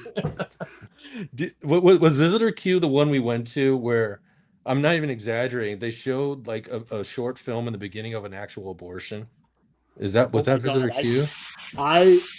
I just now am remembering that, and it was either that or Gozu. I'm trying to. It was definitely a Takashi Miike movie though that we saw that. Wait, we also saw that Beast. Remember that French movie? I remember that movie. That was wild. Gnarly. I think it's called Le Brute. Le Brute or Le Bête, yeah, something like that. Yeah. Yeah. That was gnarly.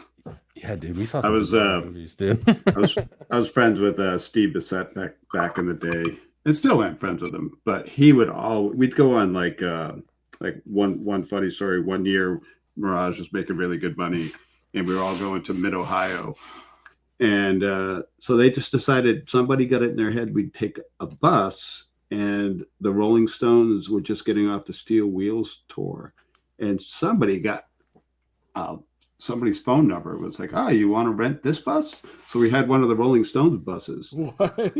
And we all went to Mid Ohio in this tour bus. No way! That's so fun. Yeah. And Steve Bissett, this was might be the first time I ever encountered Akira. So we all get on the bus. It's like Mark Bodie, myself, a bunch of the Turtle guys, and we get really high. And then Steve Bissett puts Akira on the VHS thing, and we're all like, "Wow, this thing is just incredibly cool."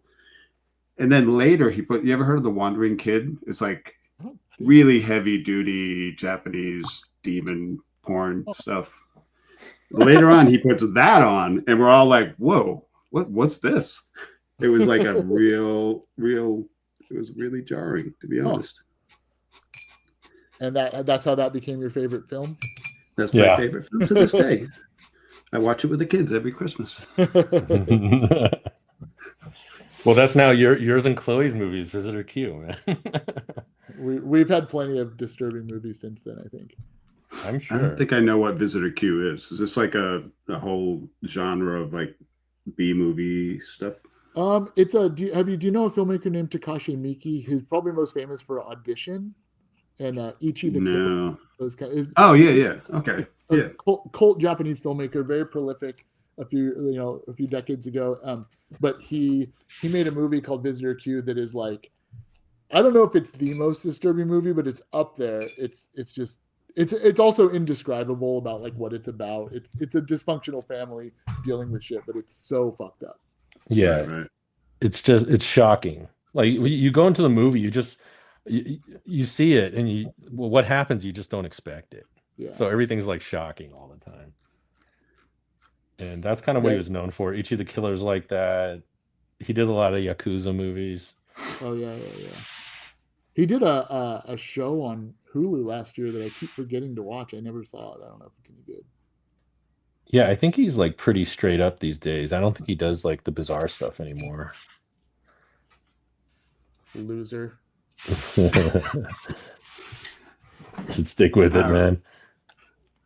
All right, so I'm going to ask Alex. So one of the questions I like to ask people is like, what was the first piece of art that made you want to be an artist? Like, did you remember seeing like a video game, a comic, or like what made you like sit up and go, this is for me?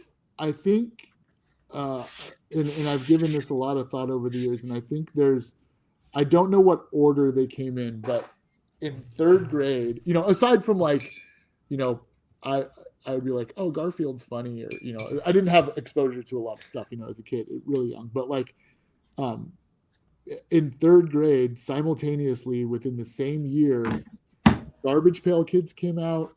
Okay. The Santa Cruz skateboards were getting like mainstream and popular, and my dad got me a reprint copy of Tales from the Crypt comic book, and so kind of all those three things hit me at once. As like I am very drawn to this like absurdist, weird, borderline funny and disturbing art, and I think this is like what I wanted. Like I want to try. So this is third grade, you said? Yeah.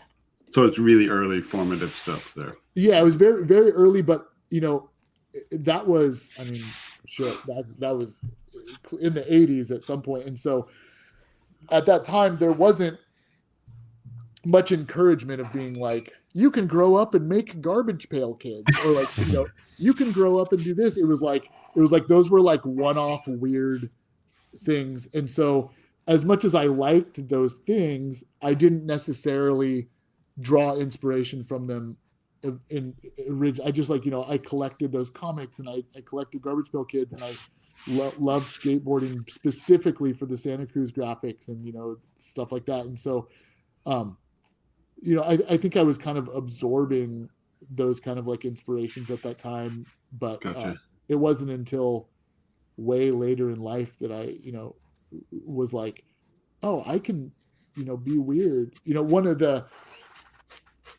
people that really encouraged me and encouraged my weirdness was an artist friend of mine named Robert Bowen, and he was I met him. I spent about 7 or 8 years like focusing every bit of energy I had on graffiti, and doing nothing else. Like I've joked with John about this before, where I was like, when you were learning how to draw, I was just scribbling on walls, and I'm so mad at myself now. Which I don't like. I definitely don't like regret it or anything. It's fine. But during that time, I met a lot of people that ultimately ended up becoming pretty influential in me, and one of those people was this artist named Robert Bowen. And at the time, I would focus on pretty traditional graffiti. I was like, I think if I want to do graffiti, I just have to like do this traditional, regular solid letter, like write my name and this and that. And meanwhile, I meet this guy, Robert Bowen, and he's like drawing like surreal flowers and painting like meat on the wall. And I was like, why are you doing that? And he's like, I don't know. This is just what I like. And I was like, oh, I want to draw what I like on the wall. and then so like Rob was like, yeah, dude, you should. And then that totally just like opened me up to being like, cool, I'm not following directions anymore. I don't care. Rob has my back. Right. And so, I kind of thank him for opening up for me. And then once that opened up, I was like, well, I kind of like grew away from graffiti for the most part because it was so traditional at that time, and I wasn't interested in being traditional. You kind of started doing what you wanted to do. Were you painting the weird creatures and the big mouth? Was that stuff formed at that point, or were you still kind of finding that? It started, that stuff started to kind of like open it up, but I still kind of kept my interests. So I was doing simultaneously, I was doing kind of like, I was heavy into graffiti at the same time that I started doing my zines and stuff, but I was I was still trying to find my footing and find what I liked with my zine. So I didn't even tell my friends about them. I kept those two art forms very separate for a Oh, no long kidding. time. To the point where like I didn't even use my real name on my books that I went out, like it sounds extremely dumb now, but like I went under the pen name of Ulick Balls. For my first like copies of my old zines and stuff like were like, written and drawn by Ulick Balls, and like and I never gave them to my immediate friends. I just would go deliver them and like drop them off at the community college for free, or hide them in the bookstore in the magazine department. You got like a mask on and yeah. It was so it wasn't until like I kind of like my friends kind of caught wind of it, and I luckily had some very encouraging friends to be like, dude, are you Balls? Is that you? Yeah. You are Ulick. Wow. Yeah. You guys want to take a couple questions from the chat? Of course. Sure. All right, let's do it. Let's see. We'll go back here a little bit. Someone was asking, we're going all the way back to Tower Records here. And we got one that says, was Tower Records how you started doing art for the used? It was not. Tower Records was a huge part of my big part of my like kind of creative life, and a huge stepping stone for getting in stores and getting my work out there and stuff. But no, I started working with the used on another complete random I guess just quote unquote lucky. It was the first kind of example of like figuring out like, I built a website in the late 90s and stuff, and back then, like, with the exception of like a guest book, like you never knew who was looking at your website. And it turns out randomly, which I found this out kind of a little bit later, but it turns out that the used guitarist, his name was Quinn, him and his roommate at the time, his friend Adam, were on an Invader Zim forum, and somebody in the Invader Zim forum had linked my website to it and said, we like this guy's stuff, you should check it out. And they looked at it, and the guitarist like didn't know who I was, liked it, and then showed the rest of the band. And then literally like the next day I got a call from Warner Brothers of being like, hey, we want to fly you down to Burbank and meet the band and see if you want to be their art director for the next 7 years, basically. So Oh shit. yeah, it was nuts. Did you know their music at that point? I knew of it. I wasn't like I grew up in the Bay Area in the 90s, so I was like super hip hopped out and super just like gangster rap, and but I definitely knew of them because of they were a mainstream band at that time. They had a really big record before that, so I jumped on for their second record. Cool.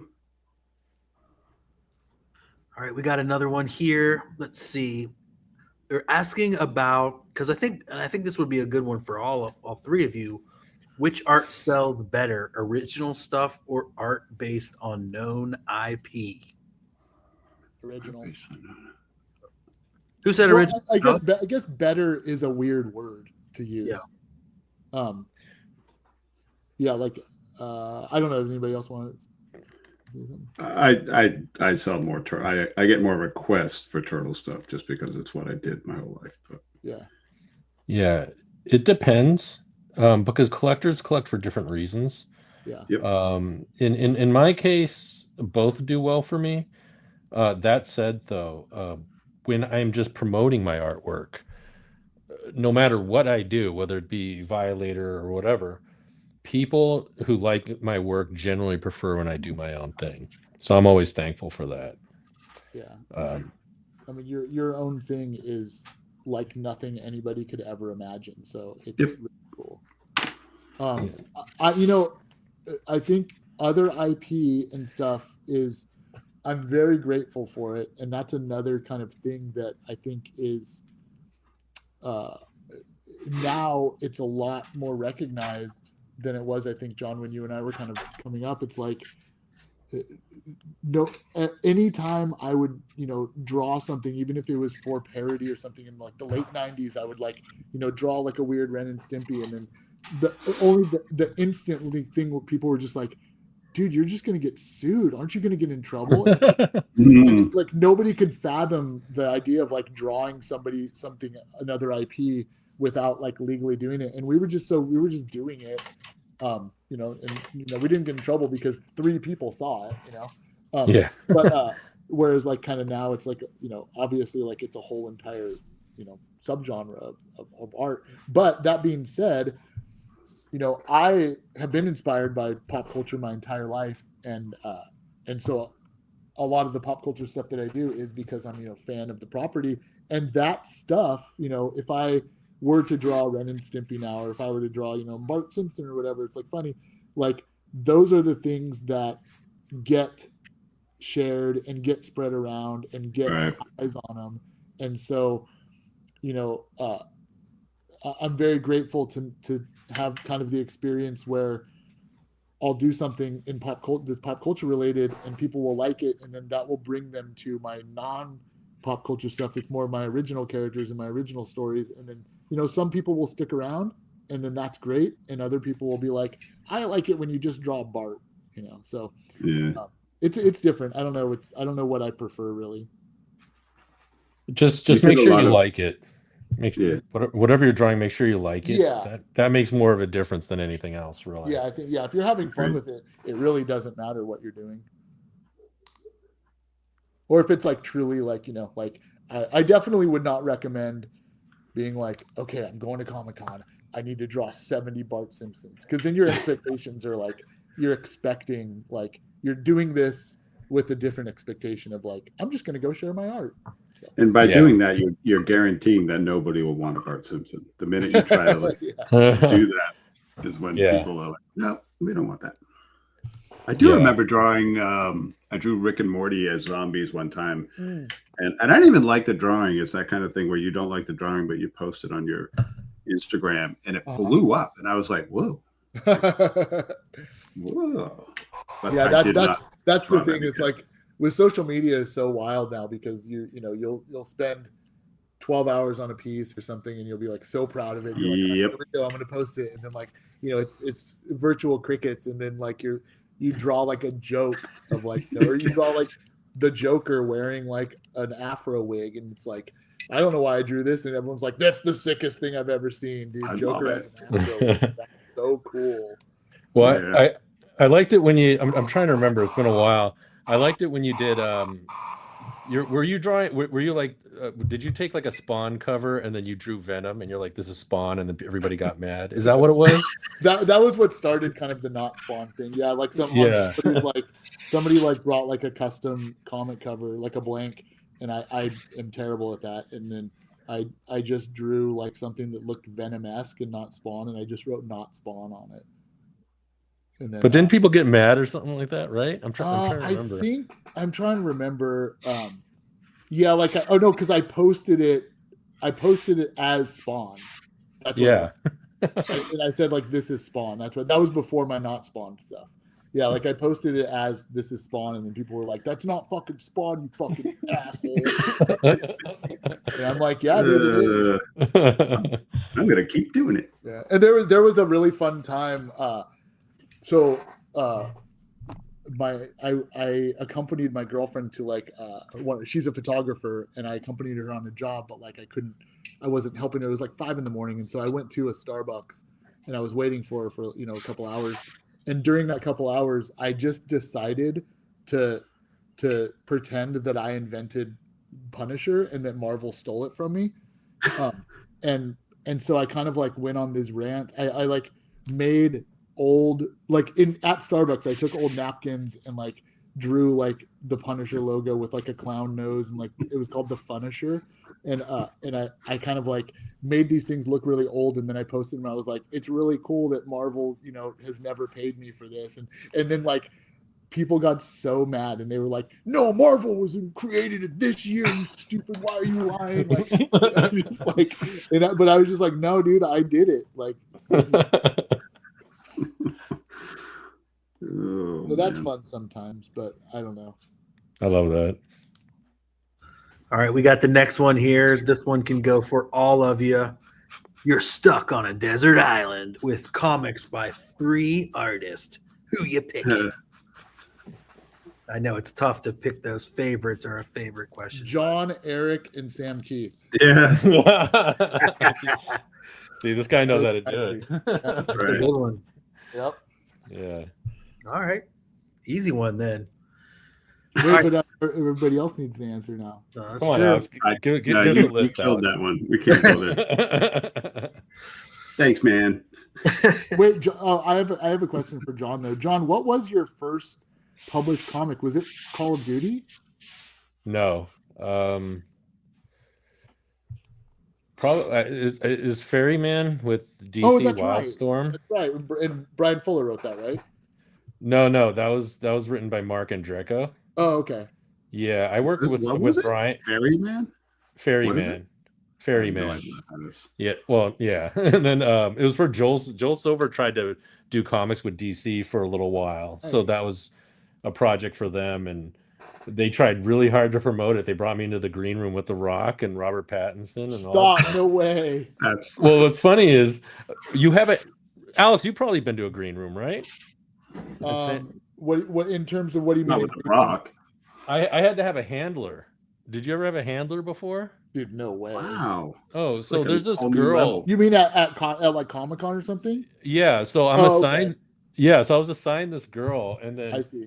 I'm kind of like I don't know what's going on, and then there's like all these celebrities in there, and then Ludacris is there, and all these guys, and I actually asked the handler, I'm like, what's the etiquette? Am I allowed to like speak to anybody? Because I'm like, I don't, and she kind of just told me to be quiet, so I just had to like kind of sit there. That's so dumb.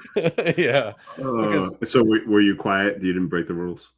I mean, I introduced myself to Joel Silver, and the funniest thing is they put us on the pseudo red carpet for press, Okay. and nobody knows who we are, and we're like next to The Rock. So basically, while people are talking to The Rock, they ask us a question, and even like mid sentence, as soon as The Rock is free, they take the mic away from us and just give it to The Rock. Dude, that's Oh, bullshit. man. But I mean, we had no business being there, Yeah. but they're trying to promote it like a Hollywood thing, so it was fun. That's funny. Yeah. Wait, I remember I don't think you did the interiors, but was there like a Lost Boys comic? Was that before Ferryman? Oh yeah, that was before Ferryman. I did the covers for that. That's right. Yeah, and then I did something with Brian Fuller that never came out, Oh, okay. unfortunately. Okay.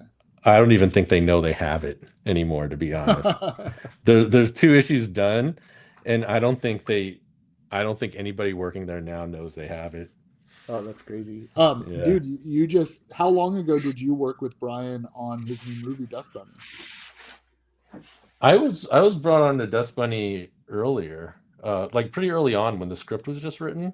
Okay. So I guess Brian mentioned it, so I guess I can say it now. I did some creature concept work on Dust Bunny, which is a movie coming out with Sigourney Weaver and Mad Mikkelsen. It's coming out, I think, December 12th.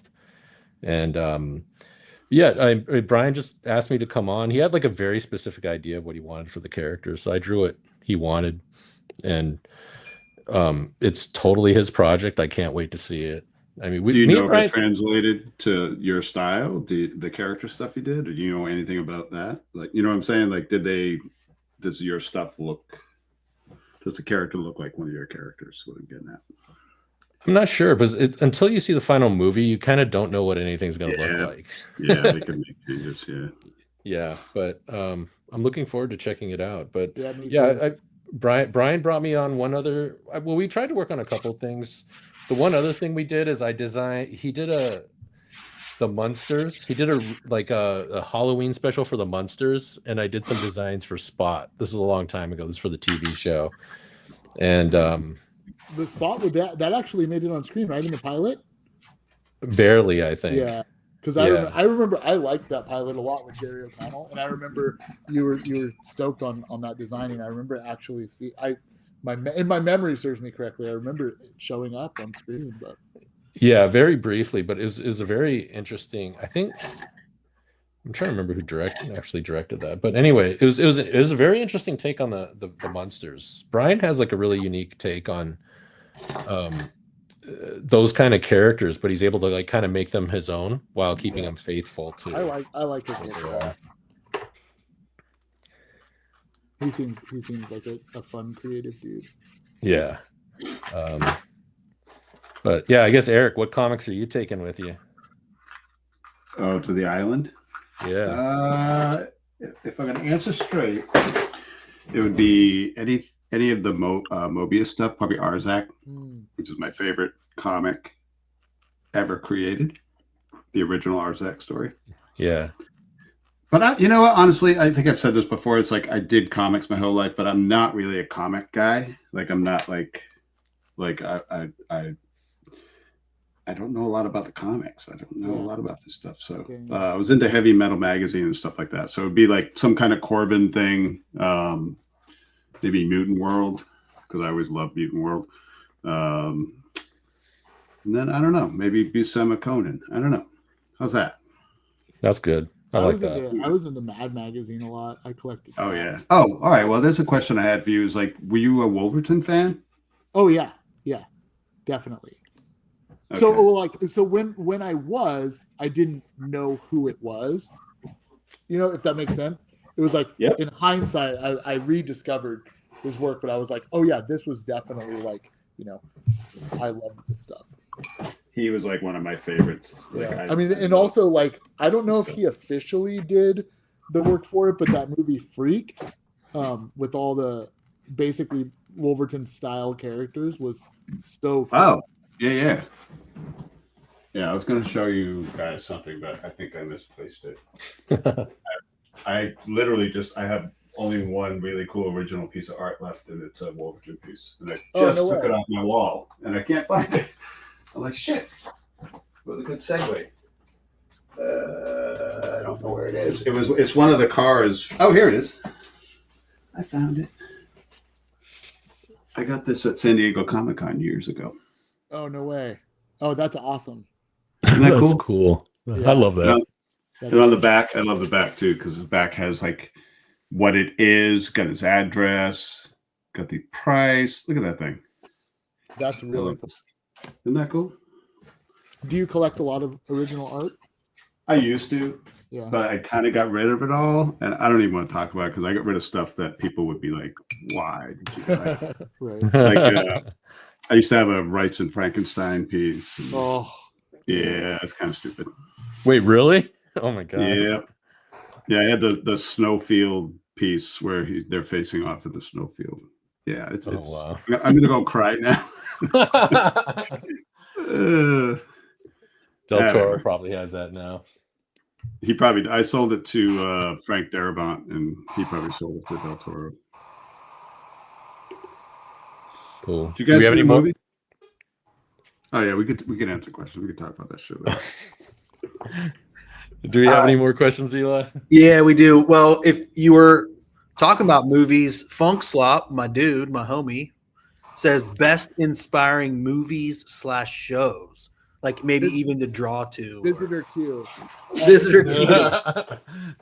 I tried to show some previews, and I was like, I'm not sure. I think YouTube will kick us off for that. Wandering Kid every day. Yeah. Oh, God, I mean, that's a pretty hard question. I love movies, so I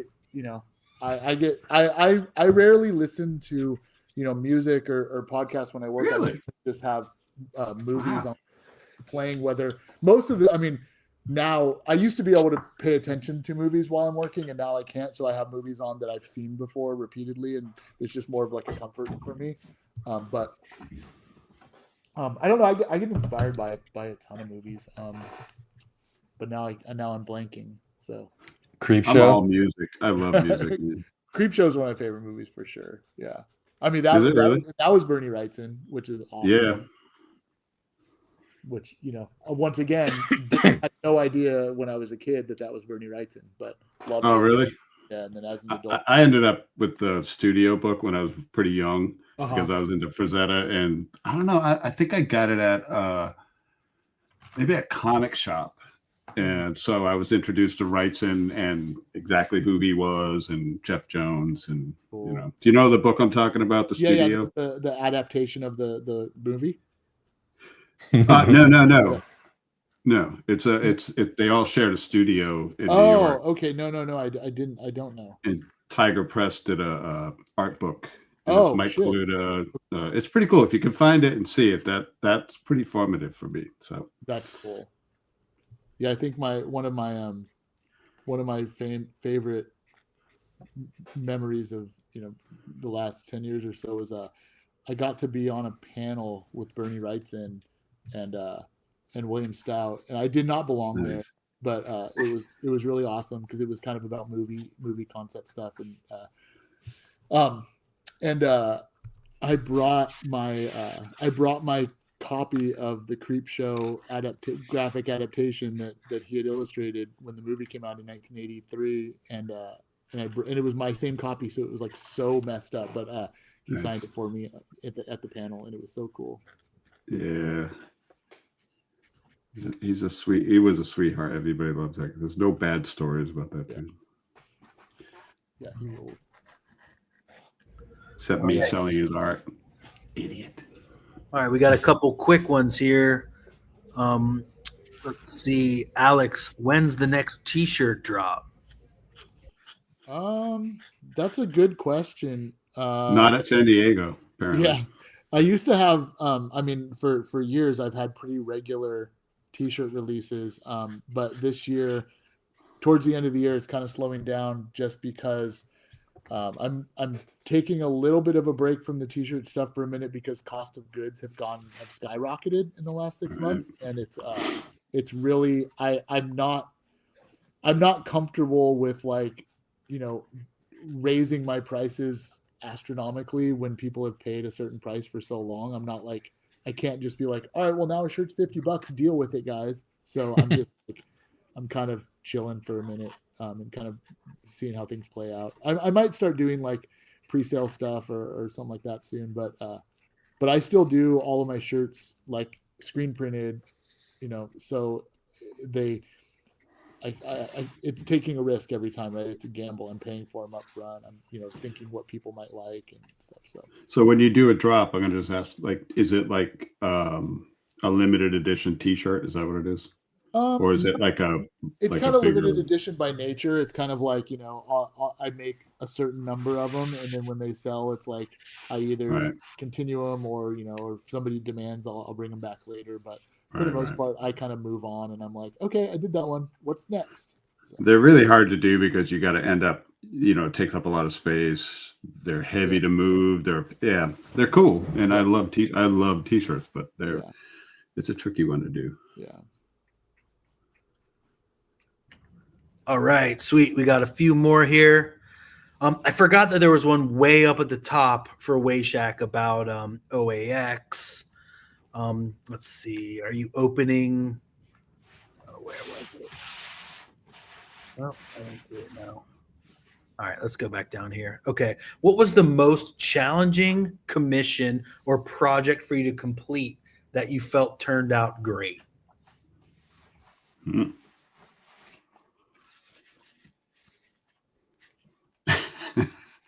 Somebody. Alex. Oh, is that for? I thought that was for you, Wayshack. I'm sorry. No, that's for you. That's for you, man. Wait. Repeat the question. I was like, okay, this one's for Wayshack. I'm curious. What is the question? What was the most challenging commission or project for you to complete that you felt turned out great?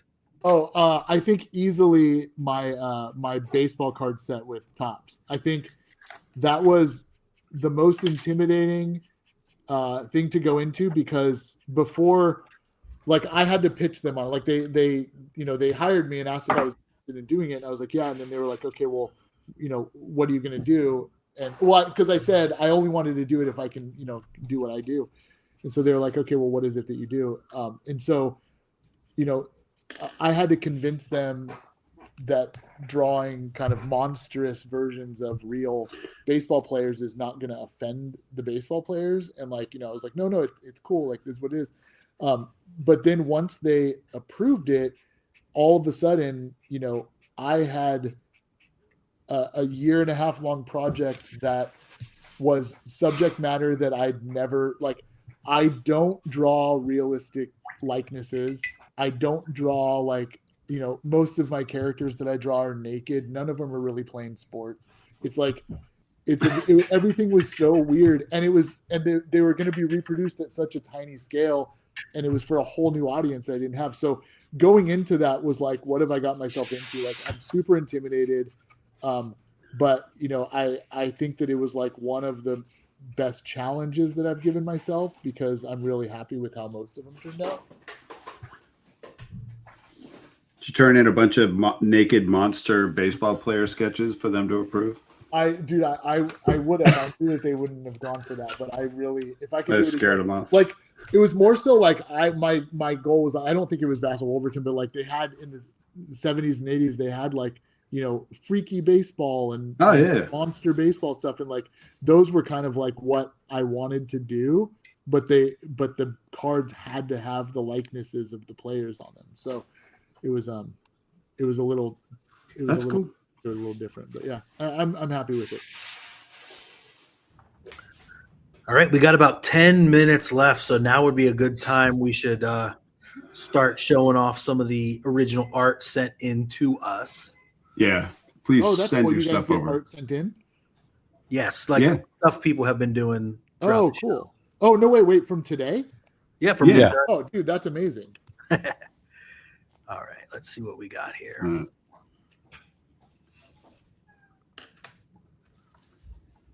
All right, let's see if this works. Alex, that's very Mr. Burns to me. That was what I was going for. Yes, it's exactly. This is my Nice. this is my pop culture reference. It's Mr. Burns today. Nice. Let's see if this works. Nope. Don't open the wrong one. Just kidding. I'm kidding. Don't open. You never know. Uh, All right, let's see.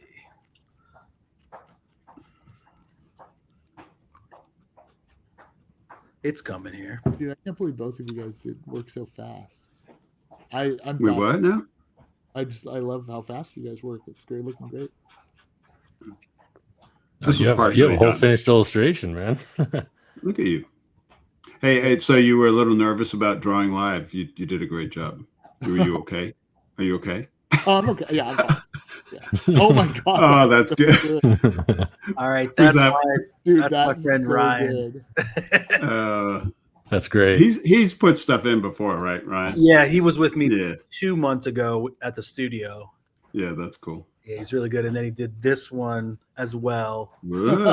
Dude, those arms. Yeah. Oh, that's good. The Dude, that's crazy, man. All right, we got this one. Let's see. I think it oh no, it starts here. Whoa. Oh, whoa, yeah. Damn, that's crazy. Who's that? Let's see. That is Jeff Whitty. Damn, that's cool. Nice. That's crazy, man. Yeah. Love that guy. Pretty elaborate. Yeah.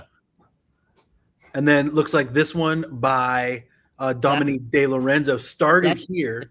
Yeah, that's how I paint. I love it. And then I think you like you guys were talking about shapes, and then he brought it in. Oh, that's cool. Dude, yeah, that's Yeah. exactly like the exercises that I love doing the most, because the things that come out of it you can't envision ahead of time. So it's so cool. That looks great. Yeah. That's awesome. Let's see. Is that everything? There's one more from. Did you draw today, Eli? I did. Yeah, I'm adding that in right now. Oh, okay. Okay. Let's see if it opens up in here. Let's see. John, Gotta that ship hand is pretty awesome. Dude, it's so Good cool. job, man. Everything. on it. Thanks, man. Like, It's got a I real love the way Neil Adams kind of feel to it. That's pretty cool. John, I always love the way you draw. Oh, that's awesome. That's you, That's Eli? you. Cool. Yeah, that's me today. That's it. I like the turtle vomiting. That's good. Oh, That's dude. great. I was like, actually good. on the other one, it looks like the cheek of the skull is vomiting too, which is pretty fun. Oh yeah, right. That was us trying to harness you guys, Wayshack and Talbot a little bit there. It's so fun. Nice. The vomiting. Yeah, Yeah, Yeah, we vomit. yeah. dude. It's That's our Trying to make tradition. like ink strides with like black pen and hotel pens and stuff. Good, man. Oh yeah, I keep forgetting you're at the hotel. That's awesome. Yeah. John, when is OAX? That's the art expo thing? Yeah, that's at the end of February. Okay. I think And February is 24. I've never been to that. Is that literally just like original art, like for commissions? Is that what that show is? Yeah, it's literally for commissions and original art. And it's Huh. funny. The first one I went to, Kazra said, I was like, Kazra, I got these books. He goes, don't bring them. I'm like, really, man? He's like, bring nothing. He's like, just bring original art. And I go, okay. And Huh. that's literally what people go there for. It's a That's good show. interesting. Is there anything else like that in the country? I've never heard of that. Not as far as I know. It specifically caters to a collector base and, and commissions and also card art as well. Oh, okay. And it was started Yeah, by actually, I'll look for some of your cards this year because they're really big into card art there. So they must have some of the Turtles cards, or I mean, not the Turtles, the baseball cards, because they collect a lot of top stuff too. Huh. Yeah. That's cool. And then see, do you do the commissions ahead of time, or you get them at the show and then you work on them throughout the year? I do them ahead of time. Okay. Yeah. You do so no that way I can drawing spend at the time show. on 'em. You don't do any kind of show commissions. Not too much. I'm terrible at drawing at shows. At the convention.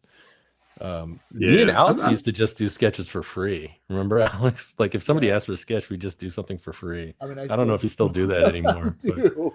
And Yeah. Chloe gets so mad at me. Chloe's like, dude, you got to charge for that. Yeah, Alex had this great idea, this thing called Sketch for Sketch. So I don't remember how many. We only did one convention, too. But basically, if you came up to us and gave us a sketch, we would draw you a sketch in return. That's And that was pretty good. Alex's idea. I think Alex went nationwide with that, Yeah, right? it was Like you kind of traveled like- the yeah, country and did that. Yeah, Dave Korea and I wanted to have this idea. It was twofold. It was I started getting really, really neurotically nervous about being in front of people at these shows and drawing in front of people and stuff. And so I started kind of like shutting down. And then Dave Korea and I both kind of came up with this idea to go around and kind of like encourage people to draw. So we ended up taking that sketch for sketch idea on tour, and me, Dave, and Stephen Reedy, and our other friend Damon, we basically drove all around the country and went to 30 different spots in like a month and a half. And we went to like, our goal was to like go to these smaller towns where people don't really have conventions and art shows, and like encourage the local kids to draw by being like, if you draw us a drawing, we'll draw you a drawing for free. So we thought it was going to be like a little thing. But every stop turned out to be, hundreds of people. And, it was so cool. We got so much art from these kids and from, all ages, and people were like drawing in line, and they wanted to get us, like, people brought like full canvases and sculptures, and Dave and I were just like, what are you doing? Where were the stops? Like what were all these stops? Was it like bookstores or comic stores or? So for the most part, we were able to coincide it with, like, we would reach out to like either like art galleries or toy stores, bookstores, that kind of thing. But it was in places that don't normally get stuff, like, like we went to Reno and Buffalo and Athens, Georgia, and like places that like every time we went to one of these places, the main thing that we got was like, people were like, no one ever comes out here to do this. This is so cool that you guys are doing this. Like that is very cool. So it was really rewarding, and like the most exhausting I've ever been in a month and a half. So you just left and you did this whole thing consecutively? Yeah. Wow. That's pretty crazy, dude. Yeah, it was really fun and really cool. And, I was with, my best friends, and it was great. And then in the pandemic, I actually brought that back through Twitch. So I had a Twitch show for a couple years that was sketch for sketch, like the streaming version. And the way that that would work was that people would email their sketches, and then I would in turn pick one of the sketches to kind of like draw my own version of, or draw inspiration from it and draw live. And then at the end of the show, I would send that artist the drawing that I did. And so we would exchange drawings that way. That's pretty cool. I love the idea you're out there like inspiring kids to draw, literally getting them to draw for you. Yeah, That's like cool. forcing them. Like we were like, you got to draw us a fucking smiley face. I don't care what you draw. Like do it. We're not giving you something for free without you working for it, and using your imagination. Were you like bringing product with you to try to like compensate for the travel and stuff, or was it just strictly just for the sketch stuff? Well, a little bit. We didn't have much room. Like there was, 4 or 5 of us just in advance. We didn't have much room for product. But at that time, I had 3 different retail stores. So at that time, it was basically also promotion for the retail stores, and I had a big online shop as well. So we were just, Gotcha. It was kind of like a marketing thing to kind of help Content creation. Yeah. Okay. It's cool though. Yeah. And we got one more. Sorry, we got one more fan art here that was sent in. I want to show you real quick. Oh, sick. Little Krampus. That's cool. That's rad. I love that. I like really that little cool. wizard eyeball at the top. That thing's cool. Who's that? Oh, yeah. That is from Joey Sheehan. Oh, I know that guy. That's cool. Yeah, that's cool, Joey. Joey has been watching us and getting watercolor pads and really applying himself. It's pretty cool. Pretty cool. Nice, cool. And just in time for the wife. Christmas season. That's right.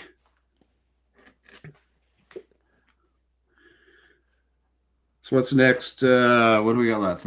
We're getting there, huh? What's next for you, Alex? What's I'll give you a plug here. What do you want to talk about? Anything? Well, I did just release a new vinyl toy called "I Love My Job," which is an ironically appropriate toy. If you look it up, it's actually just dropped on strangeCatToys.com, which I think there's still a few left. And then we have like a little surprise to go with that for Cyber Monday.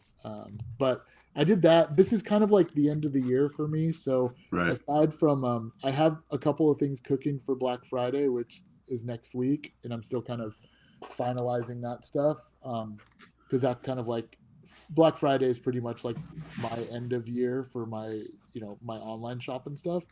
And then I just kind of have to focus on what's going on. There he is. Oh yeah, there you go.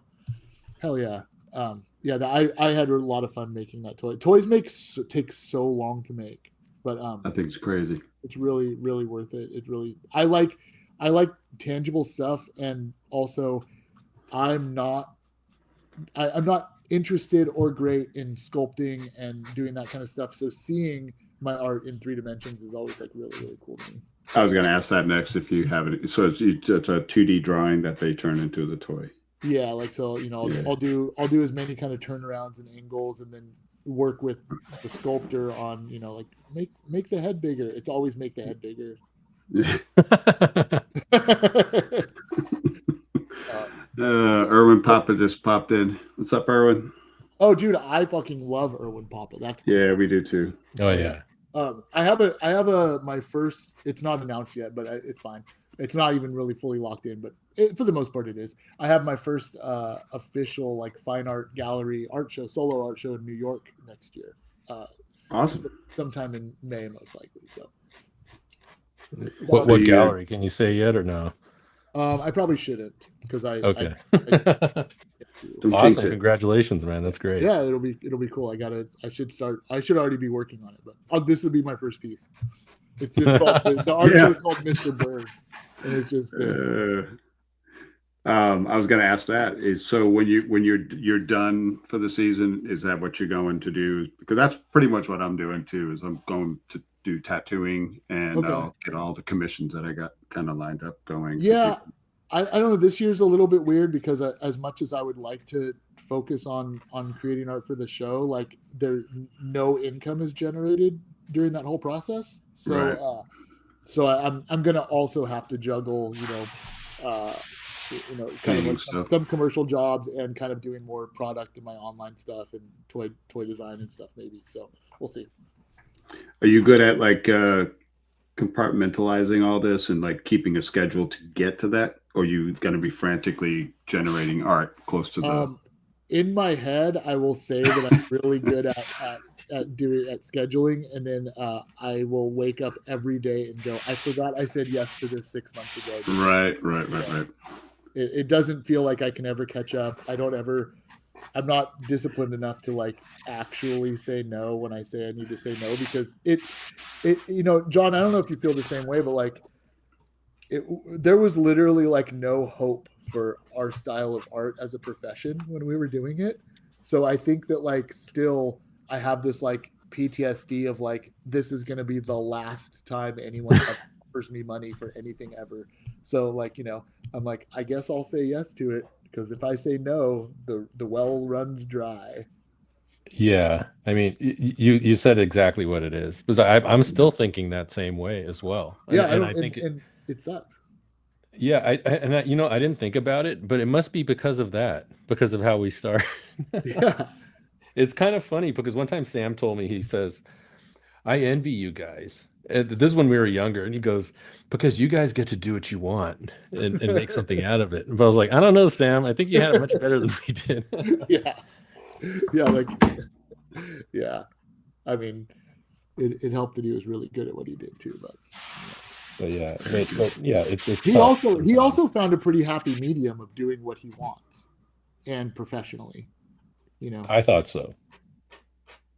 Sam's brilliant, Yeah. and if you haven't read the Max, it's like a guy in a purple suit. It's a superhero, if that's what you want to call it, but it's actually a super indie book.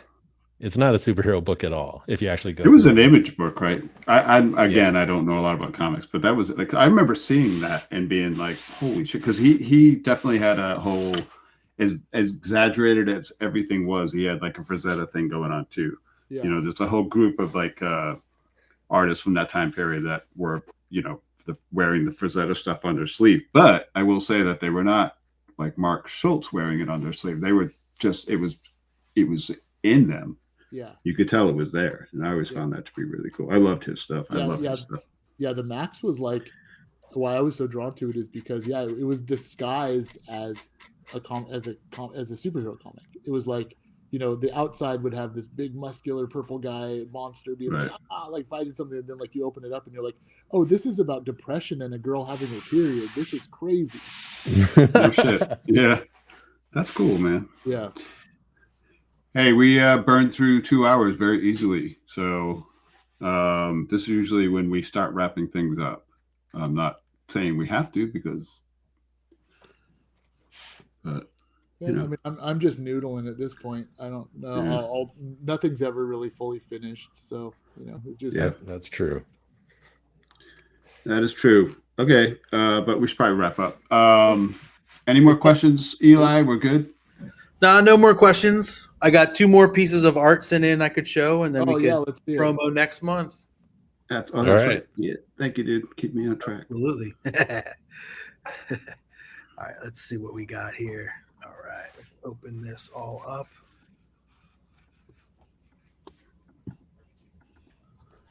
All right, here it comes. All right. Well, okay, hold on. Nothing. Okay, here's the next piece of art. Oh, it's coming in here. There it is. That is from C. Stoner. Oh, I know that guy. That's Chris. That's cool. Good. Chris is another artist that is like he's new at art, I will say, I think, and he is really applying himself. I love it. Awesome. That's good. That's cool, dude. It's a bold move to draw that angle of a person. That's very good. Like, that's really good, and like that's an angle that is like really hard to draw and get around this. So yeah. And this next one is became very Wayshakian, though. This is from Jason. That's cool. That's cool. A nice piece, Jason. I love it. That's great. I love that wash and everything. Yeah. That's really cool. Yeah, dude. Jason, awesome. Unhinged Entertainment. Actually. Yeah, I'm glad you're able to hang out, Jason. That's cool. Yeah. Yes. All right, so we're going to start wrapping up. We want to talk about the next show, which is going to be Melita Curfey, goes by Miss Monster. We're going to be talking on Saturday, December 27th, if I remember correctly. Anybody that doesn't know her stuff should check it out. And it's amazing. The art's amazing, but she's also doing these incredible masks and sculpture. It's kind of going to be fun to be talking about this kind of stuff on the next show. So check us out December 27th. I guess that's about it. John, you got anything else? No, I'm looking forward to drawing with Miss Monster. That'll be an interesting show. I wonder if she'll sculpt, but Yeah, I don't that'll know. be fun. But anyway, thank you everybody for listening. It was a good time. It was great catching up this with is you, awesome. Alex. Thank It's been you a guys for while. having me too. This is a fun session. I hope It goes by fast, doesn't it? yeah.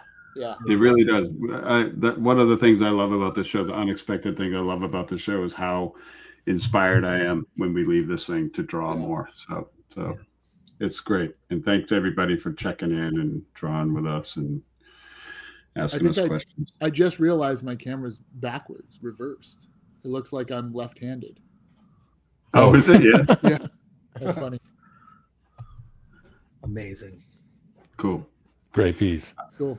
Thanks. All right, hang around, Alex. We're gonna go off, but then we'll talk. Well, thank for a you minute. guys for watching. Thank you, everybody. It's really, really fun. Here, let me say goodbye. Let me switch my face cam real quick and say goodbye to show that I'm really a face. Okay. Thank you guys for having me. This is awesome. Have fun. Goodbye. All right. Thank you so much, man. Thanks. All right, y'all. See you next month.